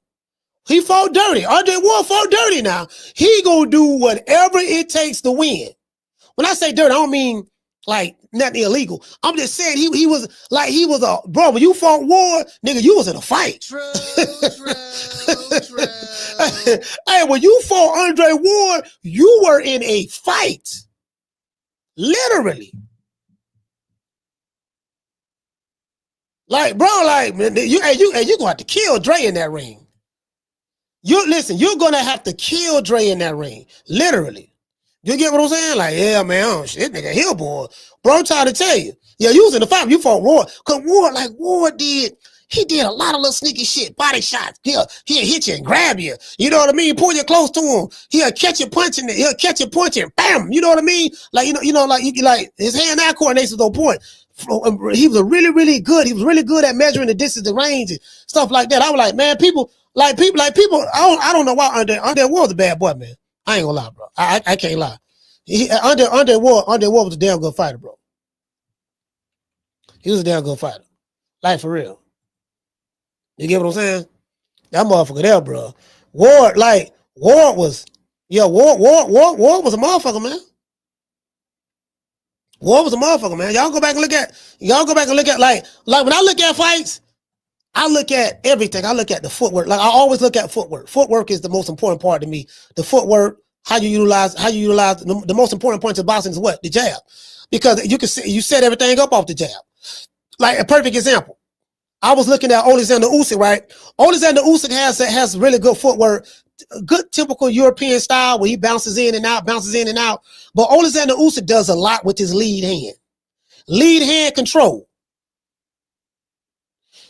Ali used to do a lot with his lead hand.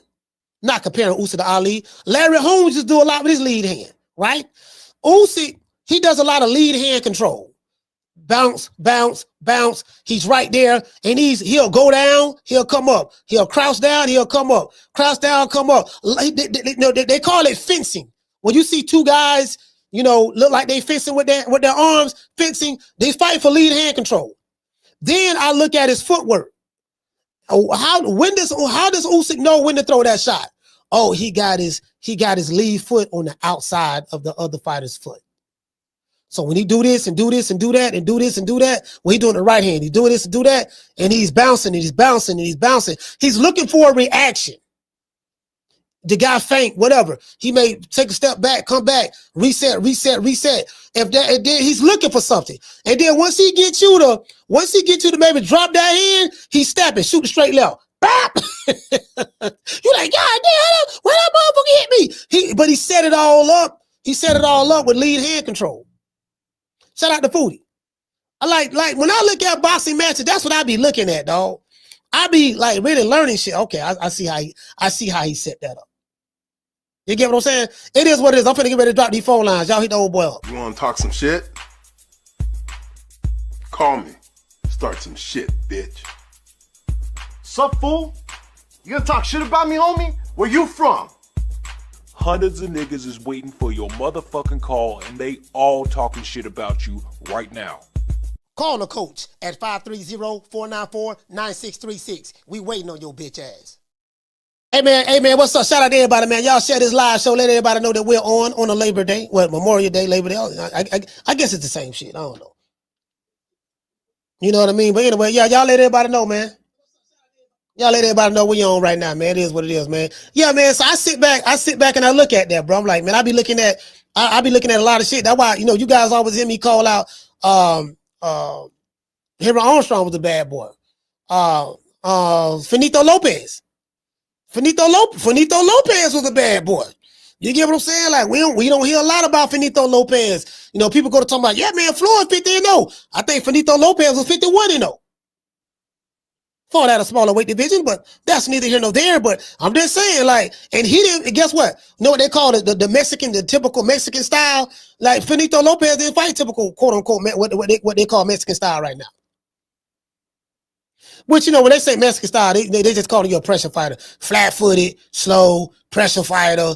Mexicans known for taking good punches and pressing you out, pressure stuff like that. And I'm like, Marquez didn't fight like that. Marquez didn't fight like that. You get what I'm saying? So, you get what I'm saying? So it's kind of like, I look at a lot of shit, bro. I look at a lot of shit. When I look at a new way, like when I look at these great fighters, fighters that's good in this era, I'm like, I look at how they set their shots up. You get what I'm saying?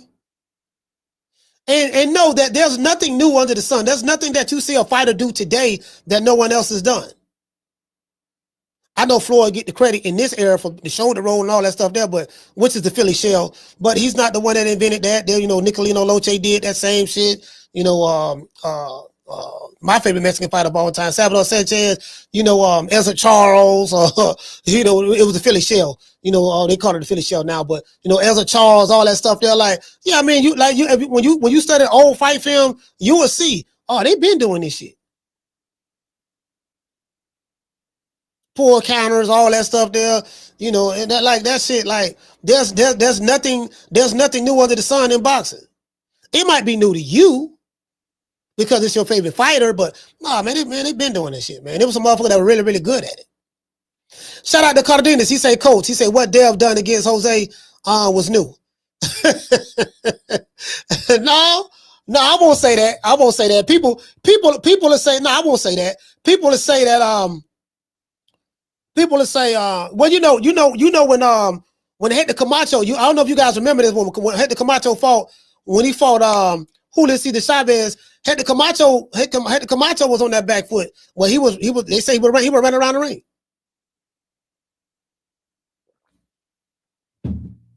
Because, Hector Camacho thing was, you're not going to knock me out. And Chavez says he said, I'm gonna knock you out. I'm gonna knock you out. He told Hector Camacho he was gonna knock him out. And Chavez, not Chavez. R.I.P. the doggone Camacho. Macho man. Shout out to Macho Time, man. Hector Camacho, man. I used to love Hector Camacho. I think Hector Camacho had like 80-some fights. He was 70-some, 40, 30, 39 knockouts, something like that. But Macho, yeah, he was going to make sure he wasn't going to get knocked out. And when it was over with, Macho said, yeah, but you didn't knock me out. He said, yeah, but you didn't knock me out.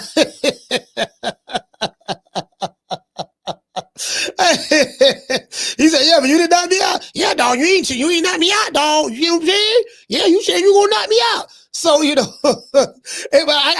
just thought about that, right? I just think, R.I.P. to Macho, man. I just thought about that, right? Because I was like, man, you know what? You know what? And I had to come out to beat Sugar Ray Leonard too, but Sugar Ray was 75 years old. True. But I tell you what, though, I want to implore any of you casual boxing fans who throw fighters away after one loss or say this fight got chinny or he ain't got nothing because he got knocked down. Go look at one of my favorite fighters of all time. Y'all go study Mike McCallum. Go study Mike McCallum. Lord have mercy. Man, right there. Step into you. You can't even hit him.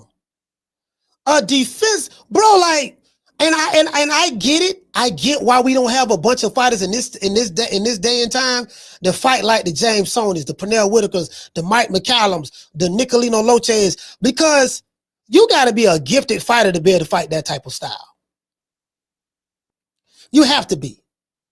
You have to be. Because you got to have poise. Your hand-eye coordination has to be on point. And you have to know how to be relaxed and focused.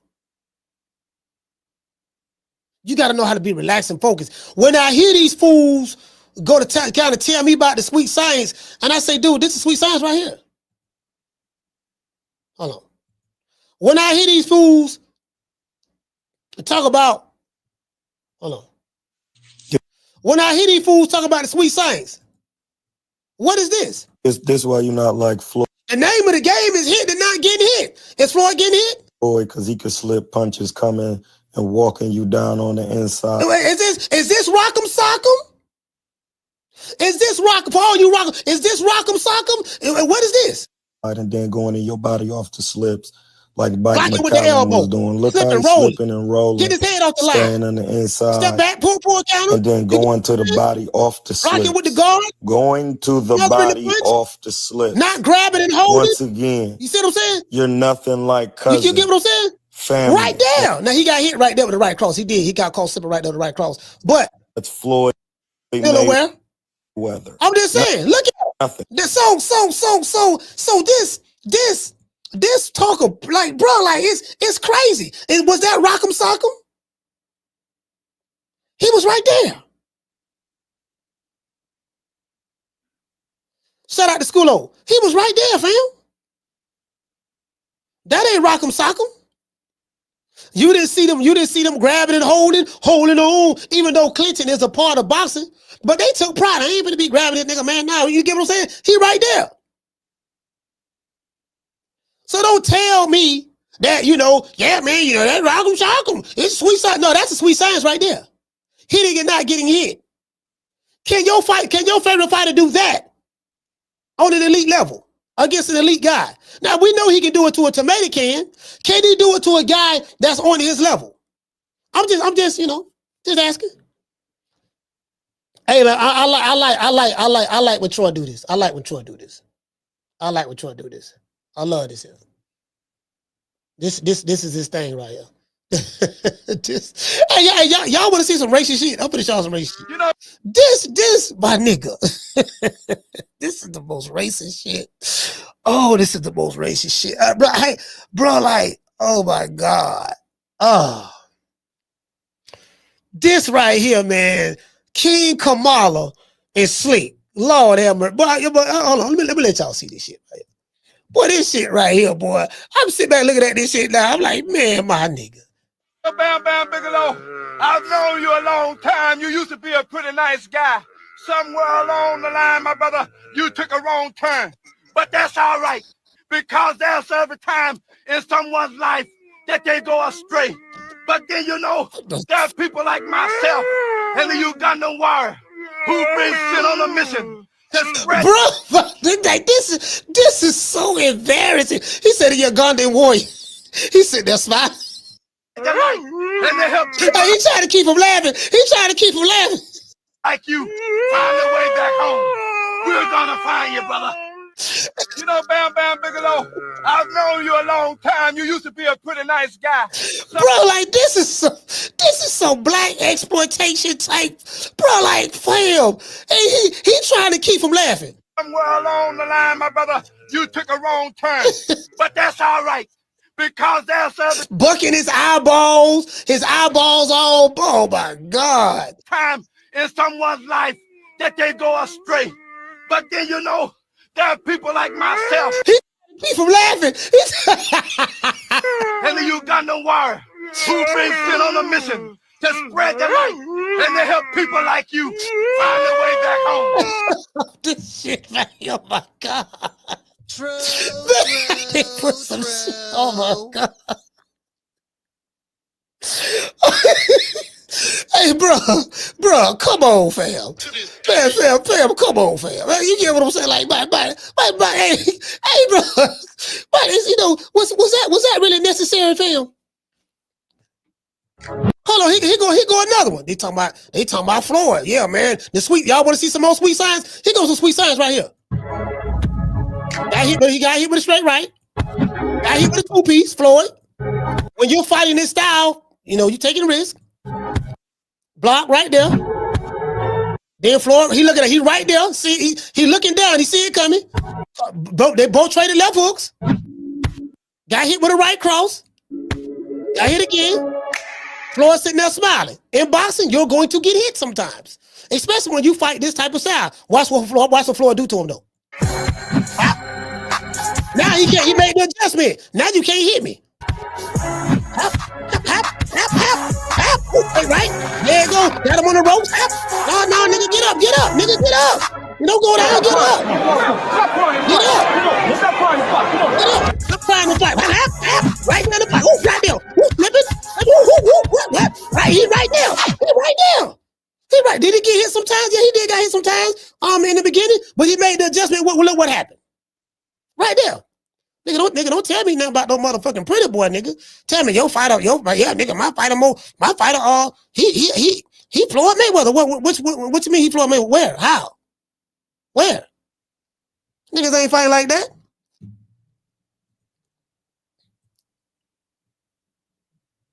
Hold on, we got a call calling in. My bad.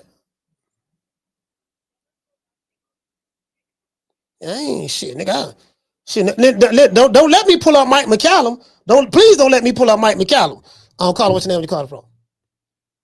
Hey, what's up, Coach? This is Coach Eddie from ATL. Coach Eddie, ATL, talk to me, brother. What's up, brother? Hey, salute to Happy Memorial Day. Salute to all the soldiers and the veterans out there and everybody who made an ultimate sacrifice, you know, in day-to-day life. I have a family member who served in the military, the armed forces. First of all, I just want to say, man, like I say, Spence, man, you know, I guess he earned it, right? You know, I think Spence hasn't came back. I think he's suffering from some physical ailments. You know what I mean? Yeah. I mean, the guy's been through a lot, man. The alcohol, you know, the car accident, then you know, the last fight that he had with Bud. I think it's taking a toll on the guy, man. You know what I'm saying? Because that's the only reason he would be out of the ring for so long. I don't think he's physically, you know, recovered from everything, just from the totality of everything that he's been through and all that stuff. So they say the man made a lot of money. It is what it is. The last thing I want to see is the guy come back and get hurt. You know what I mean? Like, Spence a good dude. You know what I'm saying? Yeah. Hey, it is what it is, man. Now, you mentioned Andre Ward, man. Now, Andre Ward is my go-to guy, man, because Andre Ward is cut. He's one of the last fighters who cut from that fall right there. Like you said, Bernard Hopkins, they did a great interview with each other, but Bernard Hopkins, Roy Jones. I saw some of it. I saw it. Yeah, it was pretty good. You know, Bernard talked about a lot, but you see a lot of Bernard, you see a lot of Floyd, you see a little bit of Roy. Those are three guys. And people forget Andre Ward. He went on there to that Super 6. He fought Mikhail Kessler. Yep. Andre Ward was the underdog. He was the underdog in that. Yeah. Matter of fact, they didn't even pick him to come out of that Super 6 tournament. He wasn't the one that was favored to win. He beat Charles Dawson. Chad Dawson. He beat doggone Carl Frost. Carl Frost hate Andre Ward right now to this day. He did Carl Frost dirty. He did him dirty. Yeah. He did him dirty. Hey, he also beat Mikhail Kessler. Yeah, he did beat Mikhail Kessler. Yep. That was back in what, 2009, I think, somewhere up in there. I think it was 12, I think. No, I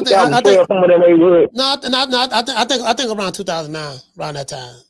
He might be right. It's been a minute. He has been retired for a minute, but he also fought guys like he fought that guy named Sakio Bika, who was a wild, strong dude. Edison Miranda, who was a freaking nightmare knockout artist. I mean, that dude Edson Miranda, he had a lot of punching power, man. He fought him. He fought some guys, man. He knew how to step to you. He knew how to frame you. You know, use the forearms, the elbows, the shoulders. You know what I'm saying? All the nuances. You ain't never seen Andre Ward doing no fancy pad work. No, you know, all that old stuff. The man was rugged.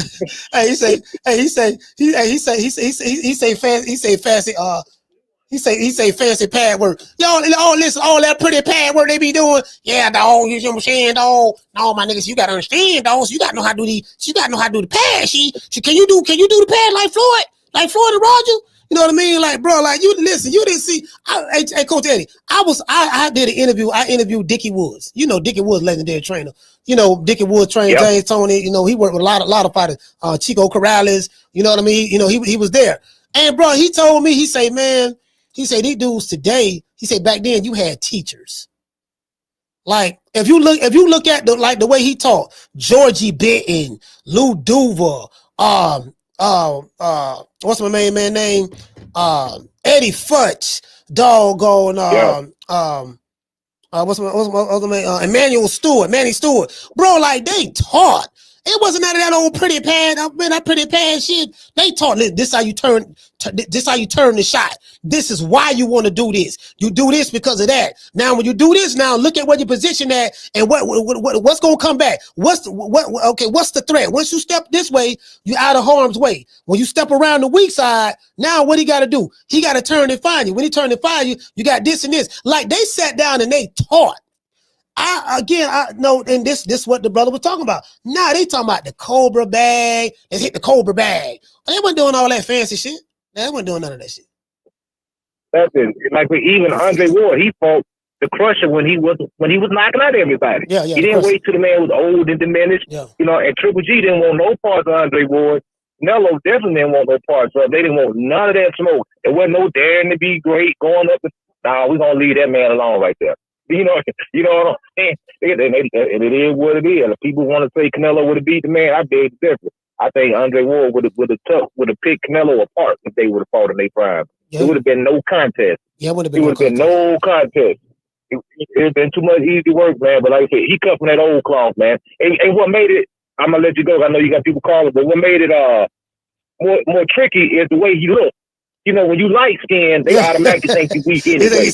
He had a chip.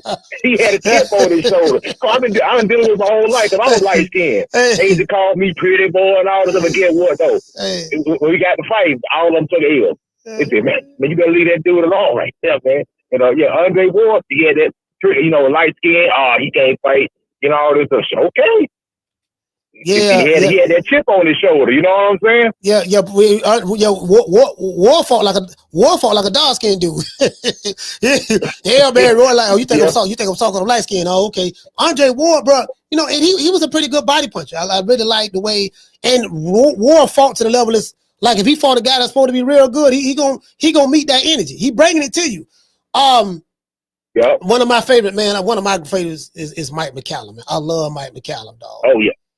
Oh, I love Mike McCallum, dog. Like, man, that dude right there, man, like, Mike McCallum, the truth. You know what I'm saying? And, you know, these modern day boxing fans, they don't know. They know, they don't even know Floyd. Like, they say they know Floyd, but they don't.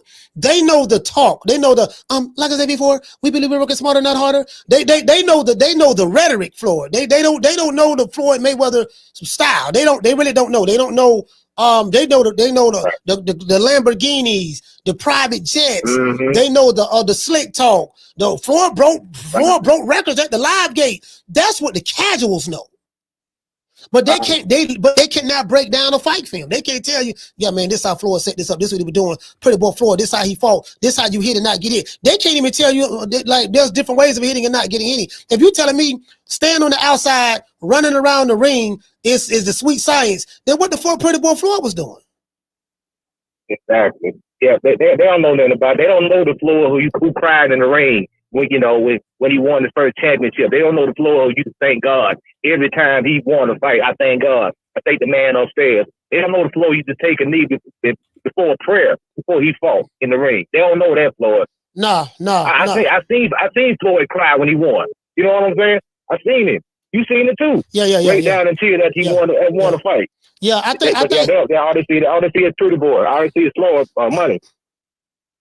Yeah. All right, but shout out to Coach Eddie. Salute, fam. Yes, sir.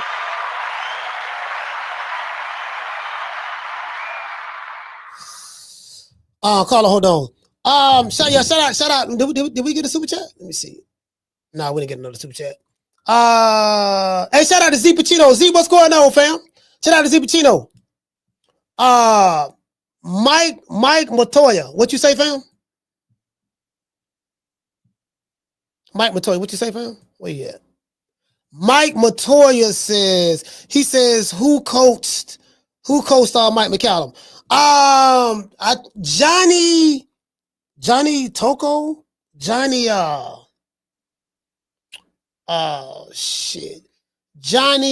I forgot his last name. Johnny, I think Johnny Toko. Johnny Toko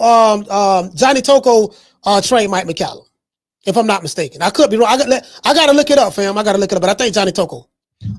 Legendary trainer. Carla, what's your name? You calling from? What's up, Coach? It's Jerry. Jerry from Be More. Talk to me. Hey, man.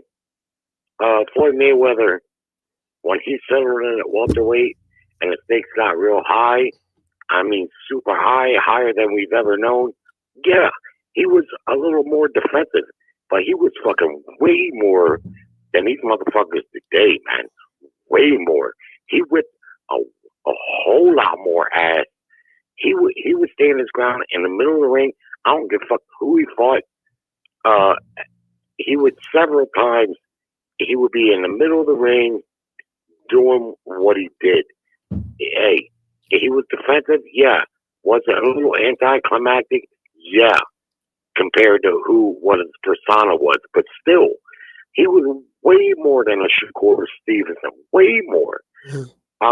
These kids, they don't want to fight, man. Period. I'll take one Keyshawn Davis over a half dozen Shakur Stevenson or a Devin Haney or anyone that wants to get up in there and run and spool and claim that that's boxing. That's not boxing. Mayweather, even at welterweight, even if the stakes were high and he was a little more defensive, he still was far more offensive than what these clowns are being, man. Now, what I want to ask you, Coach, though, because I haven't been able to keep much up on, but, you know, Teofimo Lopez has been begging for an ass whipping. He's been talking all kinds of racial stuff. And, you know, I constantly hear about these slick black fighters. Why aren't any slick black fighters stepping up to shut this guy's mouth? And what's the story with Boots and this? Because what I'm hearing is now he's backing away from the fight. What can you tell me? Yeah, I don't know. I don't know any information on that, Jared, to be honest with you, fam. Okay. Well, I can't imagine why Boots would back away from that fight. I know Boots Ennis has dreams of unifying the welterweight division, but it just doesn't look like the other people, you know, are involved. Norman, and they don't want him. Why would he not fight this Teofimo Lopez moving up from 140? Why would he not fight him? What the fuck is the problem? Do you know anything about? Because I'm hearing that Boots is saying bullshit. He don't want to fight. You know anything? No, I don't know nothing about that. I don't know nothing about that. To be honest with you, you know, we'll see how this gonna work out. Because I think Boots is moving up, and I don't even know if that was, you know, I really don't know much information about it. I don't know no more than what was being reported. So. All right. Well, anyway, good show, buddy, and thanks for letting me on. I salute, fam.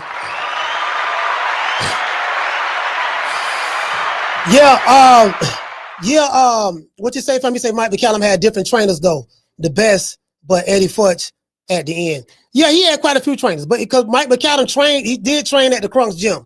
He trained at the Crunk gym in Detroit.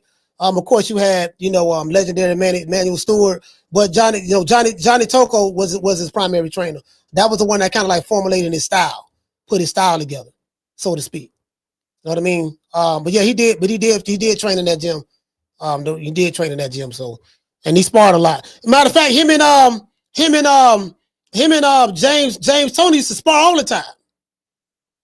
Him and James Toney used to spar all the time. You get what I'm saying? So, and that's why they fights were so great when they fought, especially that first fight, bro. That first fight, you know, I think Mike McCallum turned pro. I want to say about 1981, 82, somewhere around that time. And I think him and James Lights Out fought like 91, somewhere around there. Bro, that was a hell of a fight, bro. That was a hell of a fight. That was a hell of a fight, fam. Like, you talking about science dudes right there. Do you know, listen, let me tell you something. Do you know how hard it is to fight that style? That's one. On an elite level, against elite competition. You can fight like that. You can fight like that when you have inferior competition in front of you. But to do it at a high level, as a matter of fact, let me show y'all what the fuck I'm talking about. Let me pull this up. I said I wasn't gonna do this. Let me pull up Mike McCallum. Man, damn, I love me some Mike McCallum, dog. Man, I love Mike McCallum. Him and James Toney, man, shit. Let me see. Man, Mike McCallum, man, and James Toney, Lights Out, man, shit. I'm looking it up right now because I want to show y'all some stuff. Man, I'm trying to like these kids don't know nothing about no goddamn Mike McCallum and James Toney, man. They don't know nothing about that.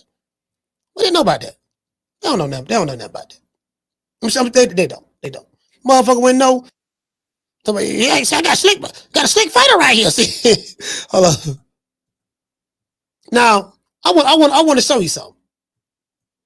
Now, watch this stab. Watch this study step with the jab. Watch this study step with the jab right here. Lights out. Matter of fact, I need it. Matter of fact, let me do this. It's going too fast.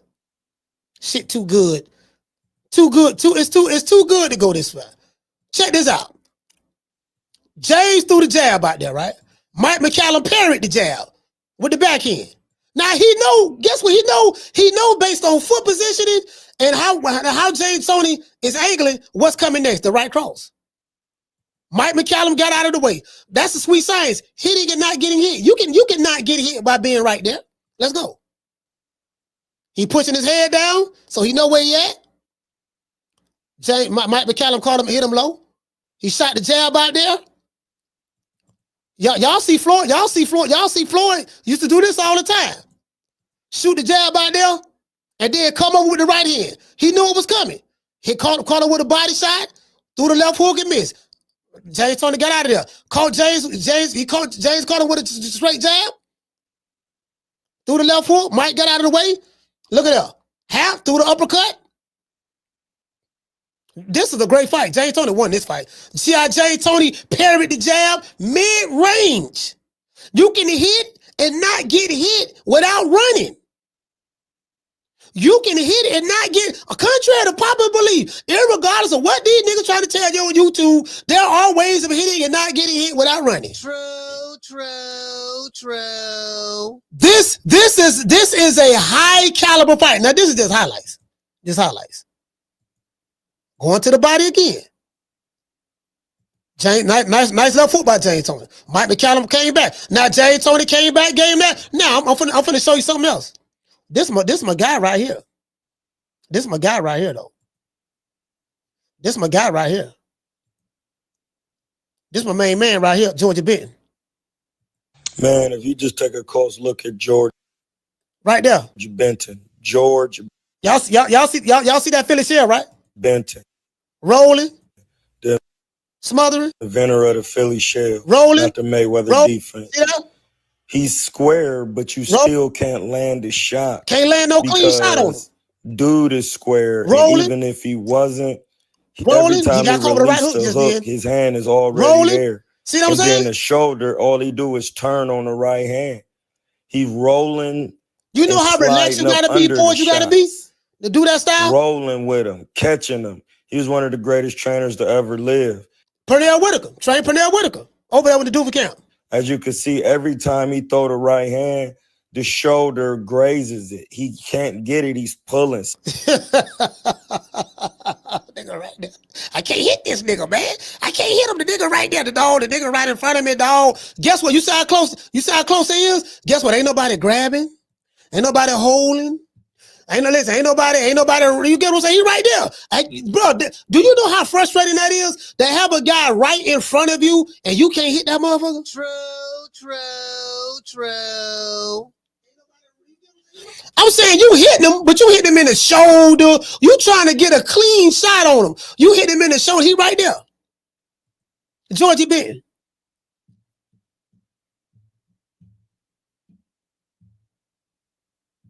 Shout out to Marky Vion Black. He said the real sweet science. Yeah. Right there. Can't hit him. He right there. What did say Cardenas? He said, Coach, send the clips to Shakur and Dale. You know what I mean? You know.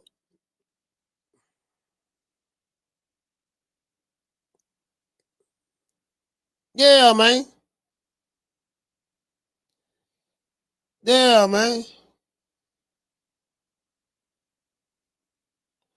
You get what I'm saying? So it is what it is. Yeah, you get what I'm saying?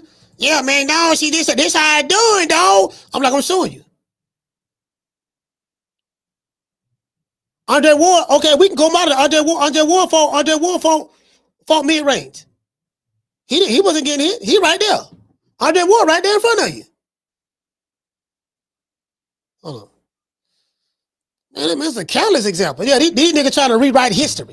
Now we ain't, or they want to take little bits and pieces and parts of shit to fit their narrative to try to shit on the other fighters. They say, yeah, my fighter greater than them niggas because they did. Nah, the bullshit. Call it what's your name? You call it from? Yo, what's good, Coach? It's No Cap Entertainment from the UK, man. You good? No cap. Talk to me. Yo, contrary to popular belief, you know what I'm saying? You can be in the pocket and not get hit. Great point, Coach. Yeah. I just want to say, obviously, calling regarding that point, Coach. Obviously, very, you know what I mean, always funny. What do you reckon? Who would you like to see Errol Spence come back against regarding the fight and regarding the layoff and Errol Spence? What's your thoughts on that, Coach? Anybody that's a tune-up. Anybody that's a tomato can or a tune-up. He don't need no killers right now, just anybody. I don't give a damn. He can get in there with me. I don't give a fuck. You know, he can get in there with Hippity or whatever. Like, just put him in there with somebody that's a tune-up, that's an easy fight for him so we can see what he look like. Would you say the guy that fought against Tim Tszyu, I forgot his name right now, is it Fundora? Do you think Fundora is too much of a test right now? He's a lower level than that. Oh, absolutely. Fundora beat that boy in the coma. He'll get stopped. Too big, too strong. And then stylistically, what do you think about the layout? And then stylistically, the type of style that Errol Spence fight is tailor-made for Fundora. He gonna hit it with them uppercuts and them hooks on the inside. You know what I mean? So yeah. When Spence comes in, because Spence is a forward fighter with a jab, 100%, Coach. Yeah. What do you reckon about the layoff though, Coach? It's been quite a few years though, no? That's why he need to be in there with a tomato can. You got to put Spence in there with a tomato can because of the layoff, and you know, and you got to see, you want to see where he's at mentally. You know what I mean? Because we saw what happened when Devin Haney came back after a year from the Ryan Garcia loss. You know, that got overturned because of Ryan Garcia cheated, and you saw he looked. You saw he looked like he was shell shocked against PTSD Jose Ramirez. Yeah, he looked like he was shell shocked. For real. Yeah, you know what I mean. Yeah, so he like his eyeballs was buck wide open. He looked like he was scared in there. You know what I mean. So we saw that. So we need to see Errol Spence in there. With the light touch. Find somebody from the liquor store. Find somebody from Amazon delivery driver, put him in there just to see what he look like. They don't need to put him in there with no killers. Because if you have doubts on whether Errol Spence is done or not, then don't put him in there with no killer. Put him in there with somebody so we can see what he look like. 100%, Coach. 100%. You just reminded me of 2 points, Coach. I'm going to let you go because I had a question as well for you. The first point, Coach, you just reminded me of that Floyd Mayweather performance against Canelo. Not only did he give that boy a boxing lesson, Coach, but he also had the times in all the showmanship, looking out of the ring and all of that. And it goes to show how relaxed he was in that ring as well, Coach. I think that's a brilliant point that you mentioned about Devin's eyes. And you could see that, you know, the PTSD was real. My question I want to ask, Coach, because you mentioned all these old school fighters. Who's like your favorite fighter and your favorite fight from back in the day? Because you've been talking about a lot of old school fighters. My favorite fight is Sugar Ray Robinson. But then I love Henry Armstrong too. I love Willie Pep as well. You know, I love Nicolino Loche. I love Georgie Benton. You know, I love a lot of Ezra Charles. A lot of those guys. But if I was to pick one, my favorite, it'd be Sugar Ray Robinson. I love Sugar Ray Robinson. I love. You know, he can do it all. He can do it all in there. And that's just my personal. You know, I really like Sugar Ray Robinson. It's my guy. I would have to agree with you, Coach. Do you know the line where Muhammad Ali said that he used to base his style of sugar as well? Yeah, I mean, obviously, I know Muhammad was a heavyweight, but even he said that he loved the style of Sugar Ray. Coach, other than that. Yeah, go ahead. Go ahead. No, I'll finish, Coach. I was gonna say the contrary to popular belief on the way out. But what was you gonna say, Coach? No. I was just saying. Ali even said that Sugar Ray Robinson is the greatest fighter of all time. He said when they talk about pound for pound, they saying who can fight in any air, in any weight class. You know, of course, the weight class with the skill set that he have, and that was Sugar Ray Robinson. He said that. Matter of fact, I got the video. Anybody want to argue me on that? I could pull the video up and just show you, so you can hear it from the horse's mouth. Coach, we know you got the clips. Yeah. We know you got the receipt, Coach. And those what you just said there, absolute facts, Coach. It came now. I got Muhammad Ali #1 just for what he represented to the people. But then other than that, very close to Sugar Ray. But in regards to, that's why I mentioned the point about Ali, because I know that even my greatest of all time, he named Sugar Ray as the greatest of all time at the end of the day. So those are the facts. Coach, contrary to popular belief, you can stay in the pocket and not get hit. I'll leave it like that, Coach. Lots of love, man. Absolutely, the show. Now. Yeah, you can be mid-range. You can be mid-range and in the pocket and not get hit, dog. All that shit there, like, yes, it's about hitting and not getting hit. Yeah, it is about getting hit, not hitting and not getting hit. You can hit and not get hit. Being right there. You can hit and not get hit and be right there. Literally. You get what I'm saying? So these fans today don't know that. They don't know that. You get what I'm saying? Like, that's why I'm not going to allow nobody to shit on the old school fighters. Just not going to happen. Because the old school fighters, you're standing on the shoulders of those guys who came before you. And in the style that you seeing right now today, that ain't nobody done before. You get what I'm saying? Including Floyd. You get what I'm saying? So, I mean, that's just reality of the situation. There's some bad motherfuckers out there. Yeah, dog, that's what make you a slick fighter. When you are in harm's way, but the guy can't hit you. You're literally right there. You're literally right there and he can't hit you, fam. That's what makes you, that's what makes you slick. You're slick enough to be in harm's way, hit a guy, but he can't land a clean shot on you. Because of your offensive and defense, because of your defensive maneuvers, great footwork, great pocket presence, great instincts. You're relaxed, you're calm, you're poised. You know what punch is coming. That's how this is how you know you had some real teachers. They showing now when you do this, you're in harm's way. However, the opportunity is there for you to land this shot. Now, when you land this shot, you ain't got to worry about what's coming over here. The imminent threat gonna be this part, this left uppercut coming up. When you throw this, you get off the line, you can duck under it, or you can catch it with the elbow, or you can, but you want to duck under and roll. You want to roll under it. Hit the shot, roll. Step out, step outside, step over here, step around the weak side. So when you step on the weak side and you turn them, notice that the right hand coming. What you gonna do? You're gonna roll under that shot. When you roll under that shot, you're on the outside now. You out of harm's way. You ain't got to worry about the left hand because you outside of the southpaw's lead hand, which is the right hand. Now what's open? Left hook to the body. Bam!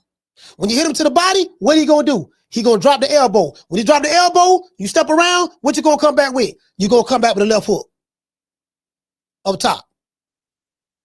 Or if you step around them after hitting them in the body, you can walk them into a right hook or an uppercut or whatever. You get what I'm saying? But as the legendary trainer Dickie Woods told me in Colorado Springs, he said that we had teachers. They taught it. You didn't see any of the fancy pad work. You didn't see any of the fancy pad work. All this pretty shit. Now they got that from Floyd Mayweather. And they think that's what Floyd, you see what Floyd did? You saw that fancy footwork Floyd did now. Yeah, man, Floyd did that fancy footwork, dog. That's what I'm talking about. You saw that. They saw the fancy footwork and they thought that was it. Not the fancy footwork, my bad. They saw the fancy pad work. Not footwork, my bad, apologize. They saw the fancy pad work and thought that was it. Yeah, dog, look how he did the pass. I remember I was talking to Buddy McGirt, and I tell you guys this all the time. I was talking to Buddy McGirt in LA. Buddy McGirt told me, Steve Kim, listen, Steve Kim is my witness. Steve Kim can bear witness to this. He said he had a fighter that was looking for somebody to train him, right? He said I had a fighter that was looking for me to train him. And the fighter asked him, he said, hey man, can you do the Floyd Mayweather? He said, what do you mean? Yeah, man, you know the pad work. You know how to work the pads. You know how to work the pads like Floyd Mayweather and Roger did. Buddy McGirt said, he said, can you fight like Floyd? Huh? You want a nigga? You listen, bro. He came in there. Listen, he came in there. His requirement for Buddy McGirt to train him, man, I just want to know, man, do you know how to do the pad work, dog? You know how to do the pad work like Floyd and Roger.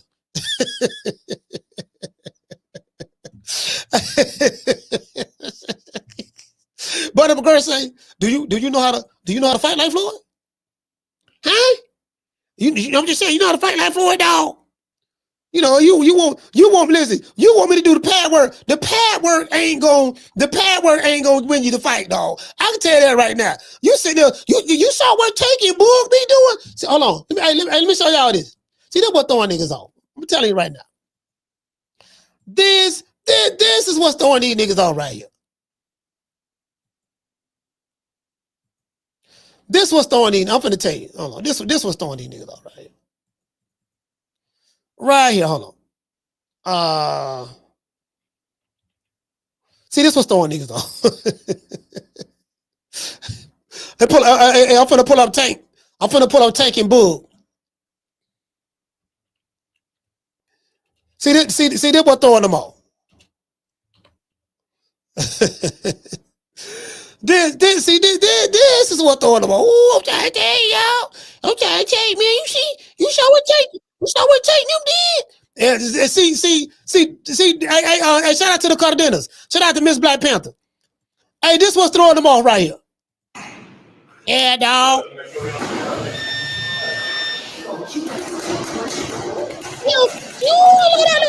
at that there, boy. See, that's real boxing, dog. Y'all don't know nothing about that. Y'all don't know how to see. You see what I'm saying? Can you teach me this? Can you teach me this? Ooh, I'm trying to tell you, boy, Lord have mercy, boy. That's what I'm talking about, baby. You know what I mean? The choreographed pad work. See, that's what's throwing them off right there. That's what's throwing them off. See, that's tricking them right there. See, they think that's what the fight game about. Let's go to Floyd. Let's go to Floyd Mayweather. Let's go to Floyd Mayweather, Floyd and Roger. R.I.P. to the legendary Roger Mayweather. That's what's throwing them off right here. I ain't lying. That's throwing them off. Ooh, y'all see that there? Y'all see that? They got that from Floyd, Steve. Ooh, look at that there, boy. I'm trying to tell you. Can you teach me that, dog? Dog, can you teach me that? Yeah, see, that's all I need right there. I learned this. I'm whooping nigga ass in the rain, dog. You see that there? Ooh, look at that there. See, that's what I'm talking about. See, this what threw these niggas, young niggas off. They get in the ring, and then they wonder why when they fight in the ring, the shit ain't working. True. That's what, hey, shout out to Monkey Beyond. That's what's throwing them off right there. That's what's throwing them off right there. They saw that. Yeah, I mean, you see? Boy, I'm trying to tell you, boy. Look at this here. See, they talking about, let's go to the old Floyd Mayweather. Let's go to Money May. Let's go see Money May. This Money May when he fought Canelo. This money made when he fought Canelo. Let's go. Can't hit him. Look at that. Canelo right there. Floyd wasn't running. Floyd wasn't running. Rolling with the shot. But he's not opening up so that you Look, you saw that there? He knew the jab was coming. He caught him with the jab, anticipated, got his head off the line, slipped the jab, and came with the right hand over the top. Hit him in the blind spot where he couldn't see. And came back to left. Look at that. Whoop. Stop that. Roll. See, you don't see. You can hit the object. Name of the game. See that. See this one. This one. You got a slick nigga. Go to talk about see the name of the game. Hit not get hit. Yeah. On Floyd Mayweather. Money Mayweather hit and not get hit. This what he did against. Canelo Alvarez at 30, 36, 37 years old, something like that. 36 years old. You know what I'm saying? How he shelled up. Now I just showed y'all the video of Georgie Benton doing the same thing in the 60s. Let's go. He's got to gamble, baby. He's got to get in. You know what I'm saying? Look at that. Rolling. How you saw how he rolled. Look at this here. He saw the gap coming. He hit him in the shoulder. Blocked with his shoulder. Came up. Back up. Look at that. He got hit with a body stop, but that's okay. Came his shoulder. Look at that. Got out of the way. Right there. Oh, he right there. Hit did not get hit. This fight is in the history of boxing. Lord have mercy. Lord have mercy. Now he did that. Get out of the way. Looking like who's swinging at? Right there. He right there. Canelo can't hit him. He right there. Right there. You know what I'm talking about? You get what I'm saying? So now that's Money Mayweather. That's Money Mayweather. Against a hell of an elite fighter, future Hall of Famer, Canelo Alvarez. Floyd was past his prime at this point. I would say prime Floyd was Pretty Boy Floyd. I think once he became Money Mayweather, he wasn't really in his prime anymore. But he was really, he was very. I mean, he was still good, but he wasn't Pretty Boy Floyd. Money Mayweather wasn't Pretty Boy Floyd at all. But once he started having hand problems, then he just realized I'm gonna use a lot more. He was always smart. Pretty Boy Floyd didn't get hit. He right there. So I just gotta throw that out there. I just gotta throw that out there. You get what I'm saying? Shout out to doggone. Shout out to Dill. Dill said that Mike McCallum do this kind of pad work.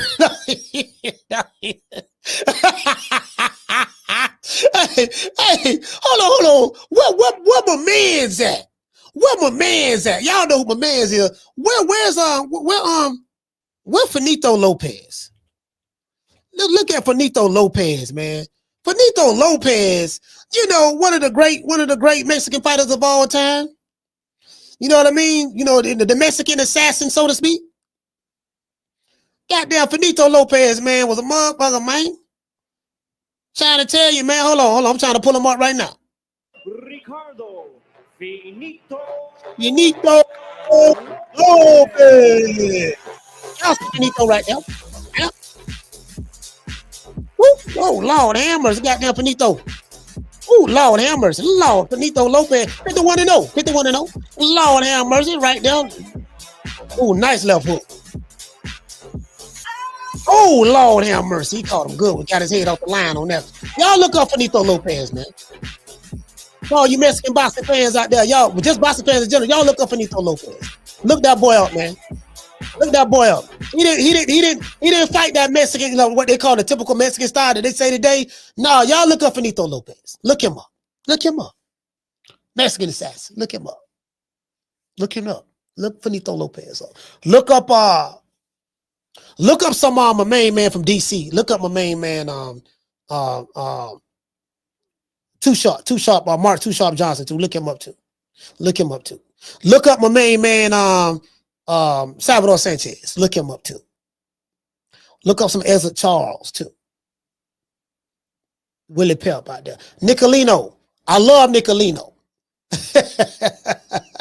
Love me some Nicolino. You get what I'm saying? That was a bad motherfucker there. Shout out to Mark Vian. He said competition is everything. Yeah, man. Yeah, facts. Like, can you do it on a high level? You get what I'm saying? Like, I just sit back and, I got a video I'm dropping. I've been inspired to drop this because I'm gonna drop a video. I'm not gonna say who it's on, what it's about, but you're gonna know when I drop it. You're gonna know when I drop it. As a matter of fact, when this live show is over with, I'm going to get to working on it. I may get to working on it, something of that sort. But I got a video I'm gonna drop, bro, and I'm gonna break this shit down. I'm gonna break this shit all the way down. I got a video. I'm gonna break this shit all the way down. This video I'm gonna drop is for educational purposes. This ain't, you know, I mean, yeah, this right here gonna be for educational purposes. I gotta give it to him. Gotta give it to him. Hey, shout out to Miss Black Panther. Shout out to John in the building. Gotta give it to him. You know, there's a misunderstanding. There's a misunderstanding on what it is, and I'm narrating, and I'm gonna narrate it. I'm gonna narrate it myself, right? There's a misunderstanding. The game is highly misunderstood right now. The game is highly misunderstood. Bro, like there were some hellable American fighters, and I ain't gonna let no nigga shit on the fighters of the past that try to big up a couple of niggas today. That shit ain't happening. It ain't. Shout out to Cooking with Cersei. That shit ain't happening, bro. No, you're not gonna do that. You're not gonna shit on Floyd, even, you know, you're not gonna shit on Mike McCallum. You're not gonna shit on James Toney. You're not going to shit on Finito Lopez. You're not going to shit on Salvador. And you say, yeah, man, the outfighter today got this and that. These niggas got cryo chambers. They got strength and conditioning coaches. They got all that shit. Strength and conditioning coaches. They got all that shit. Doggone on. Nassim Richardson, a great trainer. They got all that shit. And guess what? That shit, and them niggas ain't even skill wise. they not students of the game. I call this era. They got what you got a nutritionist. Yeah, I got a nutritionist, dog. I got a masseuse. I got a strength and conditioning coach. Let's see. Dog. You get what I'm saying? I got a cryo chamber, dog. Yeah, I mean, I got all this. They got all that sports science. Yeah,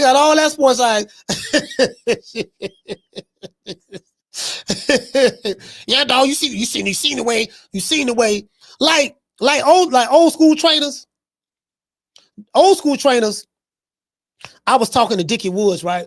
Dickie say, man, what it was? I gotta call him. Cause he was talking about what's the least used tool in the boxing gym, in the gym. Like what's the least thing? What's the least piece of equipment that's used? You know what I mean? Like how you get better. Shadow boxing is very, very important. Shadow boxing is very, very, shadow boxing is very, very, very, very, very, very important. Shadow boxing. Very, very important. It's bro. It's very important, bro. Like I can't even overemphasize how important that is. You talk to any bro, like you get what I'm saying? It ain't the pads. It ain't the pad work. It ain't that. It ain't the pad work at all, dog. It ain't that shit there. You know what I mean? Yeah, dog. You see how he? You see what I'm saying? They don't even talk about shadow boxing. They don't even talk about shadow boxing at all. Man, they don't even talk about that. You get what I'm saying? Then of course you gotta spar like James Toney did a lot of sparring. Some would say that's what James Toney got messed up at. You know, cause he's slurring his speech right now. Cause when he was a fighter, he didn't get hit. He didn't really get hit like that. Got hit a few times, but they had a lot of sparring, but he had a lot of sparring wars. See, this another misconception. Talking to an old school trainer, Dickie Woods, and shout out to not only Dickie Woods, but shout out to not only Dickie Woods, but shout out to what's my main man name? He trained Pernell Whitaker too. Not Buddy McGirt. I forgot my nigga name. Not Ronnie Shields, but not Ronnie Shields. I got his picture in my head. Not Ronnie Shields, but it was another one, another trainer. I forgot his name. It'll come to me. It'll come to me. But damn, I forgot what I was going to say.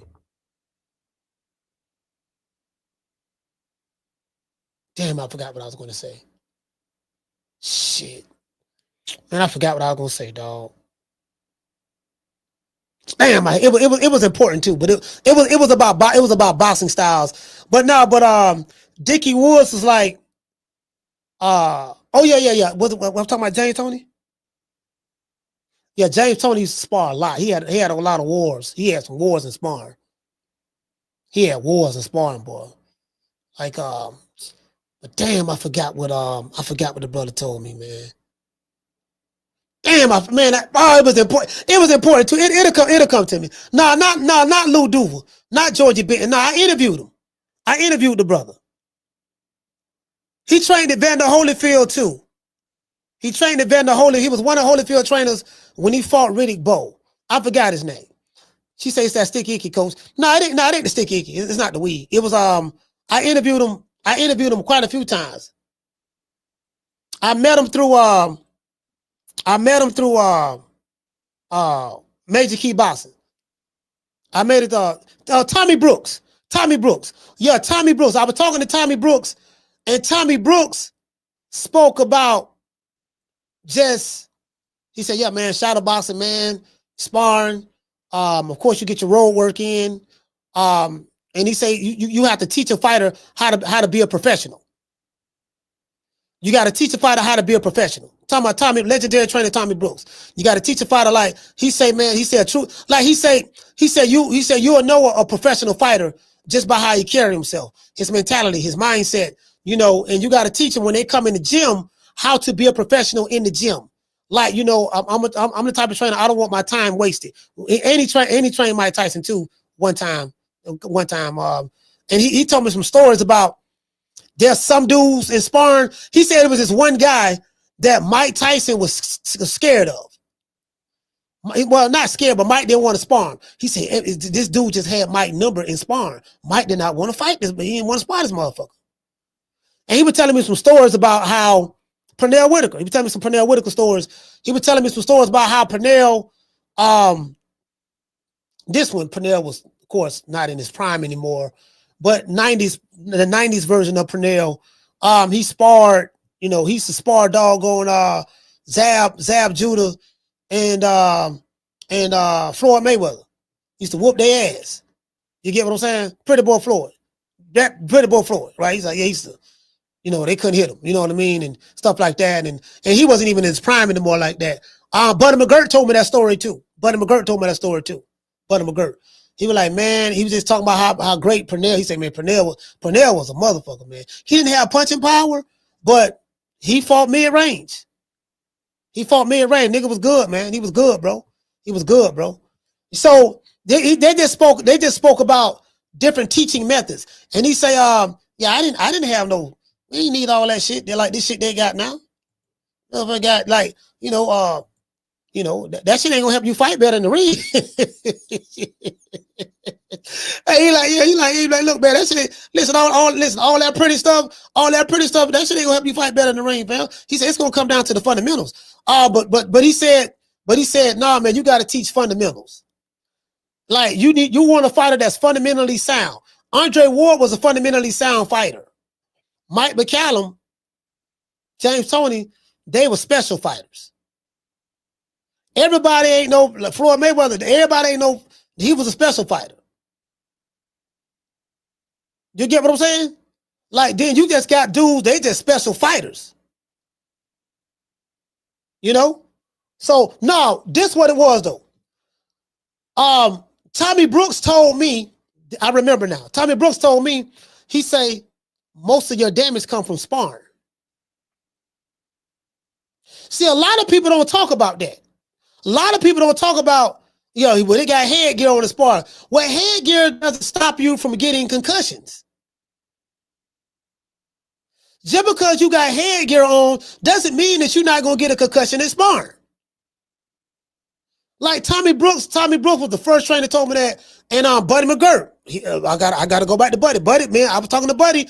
I interviewed him. Buddy told me the same thing. He said, yeah, man, like the a lot of people, they don't understand. Like a lot of the old school fighters, they sparred a lot. A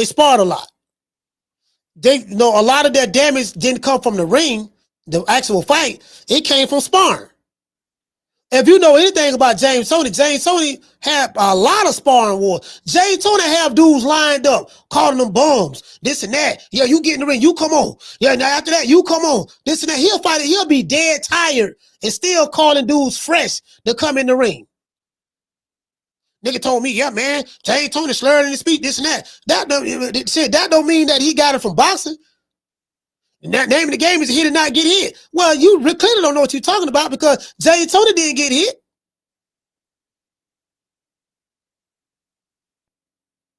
And they totally forget about sparring. You get concussion in sparring, bro. Hey, shout out to Bruce Gas. Bruce Gas, old school. He an old school boxing fan. He know what I'm talking about. Shout out to Bruce. What he say? He said a lot of those guys didn't use headgear in sparring. Bruce know what I'm talking about. Sparring, bro. Most of their damage come in sparring, but you don't even realize it. The fan talking about, yeah, man, he got hit in the fight. Yeah, but you don't know how many times he got hit in sparring before that. Because they be working on shit. They be working on stuff, and you got sparring partners that you very familiar with, and they familiar with you, so they know what you gonna do. You kind of know what they gonna do, this and that, and yeah, you get what I'm saying? Like, man, you got some dudes, they have some brutal sparring wars, bro. Brutal sparring wars. I heard Hagler used to have some, you know? And you needed it fighting them dudes out of Philly. Them Philadelphia fighters in the middleweight division was a motherfucker. Hey, shout out to Tegra. What you say, Tegra? She said, wow, I didn't know that. Yeah, sparring. People don't even talk about that, Tegra. They're gonna talk about, yeah, these fighters slurring in their speech, man. You don't know what they went through in sparring. People totally don't even listen. They don't even consider that, fam. RJ say that's why they cut down on sparring before the fights. Yeah, you know what I mean? Like sparring, man, like a lot of damage coming in that shit.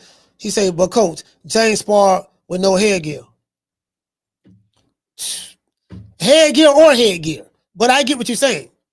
You still get concussions with headgear. But you're right. James Toney did spar without headgear, but you get what I'm saying? So, you know, I mean, you gotta, you know what I mean? Like he like that's a fighting dude, bro. Like James Toney is a guy, he loved to fight, period. He don't, bro. If he was if I was to compare James Toney to an animal, it would be a honey badger. I would compare him to the honey badger. Honey badgers ain't scared of nothing.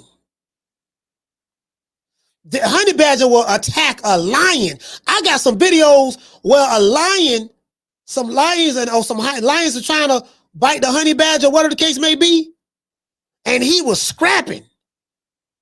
And the lion kind of like jumped back like that, waited a little bit, and the honey badger was still rushing him.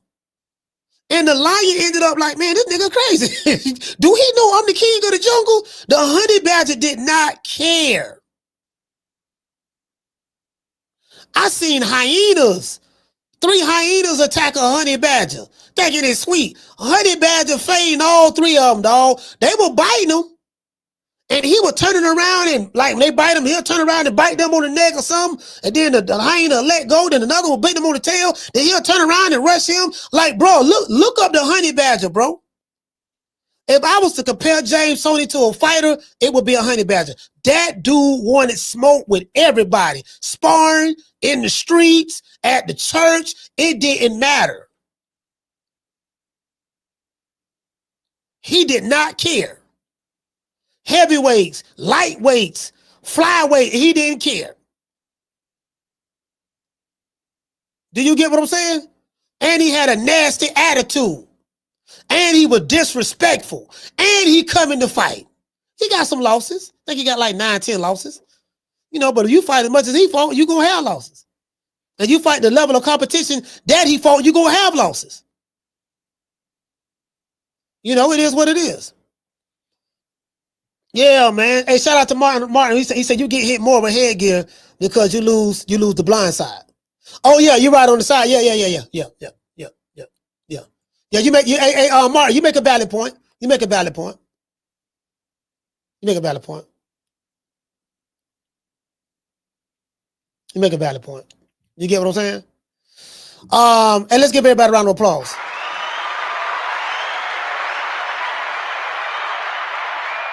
Man, God, man, he said, yeah, that was some honey badger that took an ass whooping from a lion, and the honey badger came back for more motherfucking honey badger.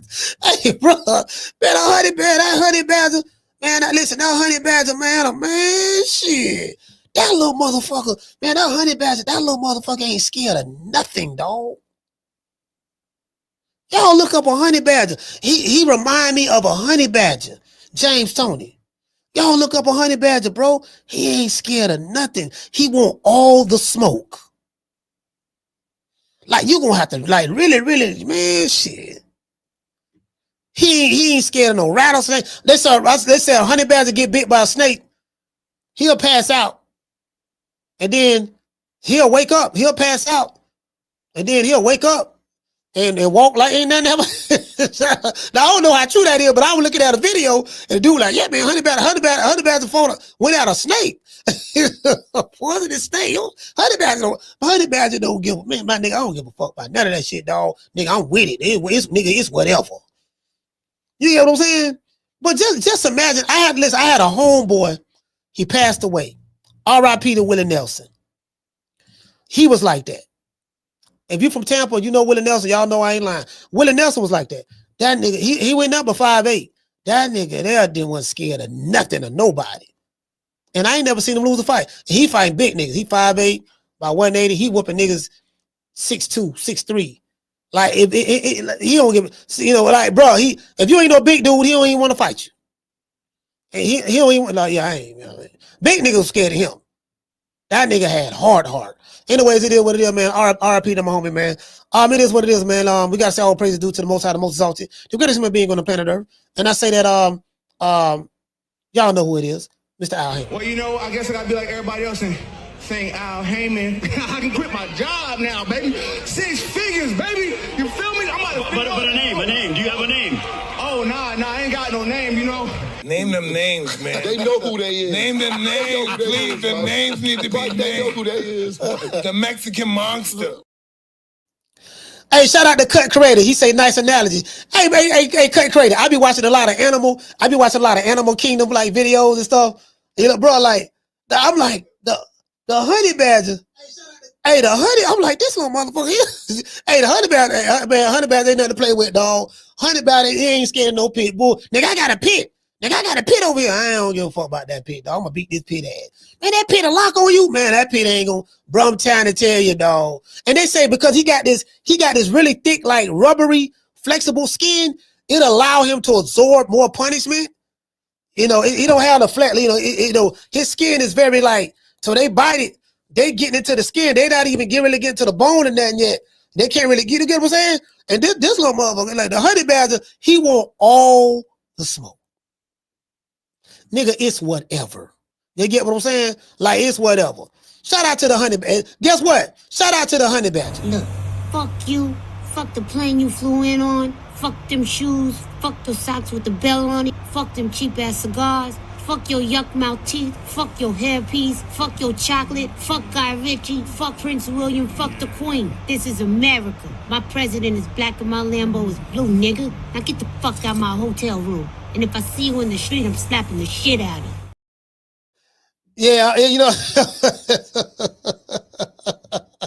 Man, all right, man. Nigga, it's whatever. Man, 10 niggas over there. Come on, let's go fight. Man, we can't whoop 10 niggas. Honey badger like, man, nigga shitting me. Let's step. But like, man, you do know it's 10 hyenas over there. Man, I don't give a damn, nigga. I'm finna walk this way. Honey badger, it's 10 hyenas in front of us, dog. Let's go around. I ain't going around no goddamn well. I'm finna walk right through this crowd. Anybody want to smoke can get it. You know what I mean? True. Hey, shout out to Leonardo. Hey, okay. The cash shopper. Shout out to Mr. Nice. Hey, okay. Salute to you, fam. Hey, man. Let's see. Did we get in the cash app? That was super chats. Let me see. All right, cool.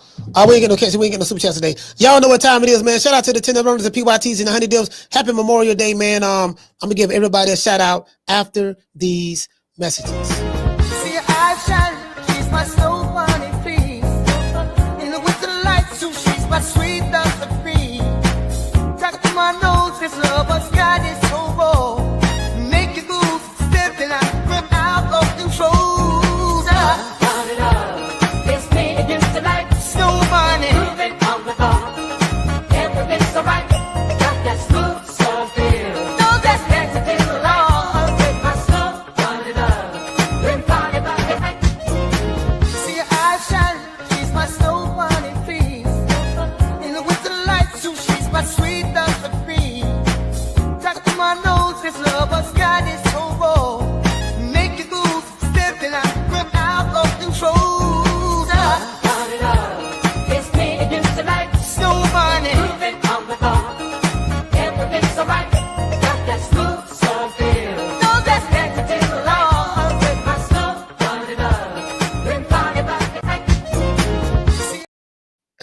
Sit there looking at the store, buddy. Love, they got that fake Michael Jackson. got a Michael Jackson lookalike. He got that Michael Jackson lookalike, man. Hey, man. Shout out to the 4 Kings. Me, the fans, we feeling like you not getting the best fights you supposed to. But we know Tank can fight anybody. Why is that? For me, we want to see you fight Lomachenko. We want to see you fight Devin Haney, Teofimo Lopez, motherfucking all the top who they say is the 4 horsemen, and they anywhere around your weight class. We want to see it happen. When we gonna see it happen? I'm not sure. I ain't got that's nothing to do. That was real shit. That's some real shit. I don't know. That's like, how many times you don't went in there and said, I want these niggas, man? To be honest, I ain't never said it.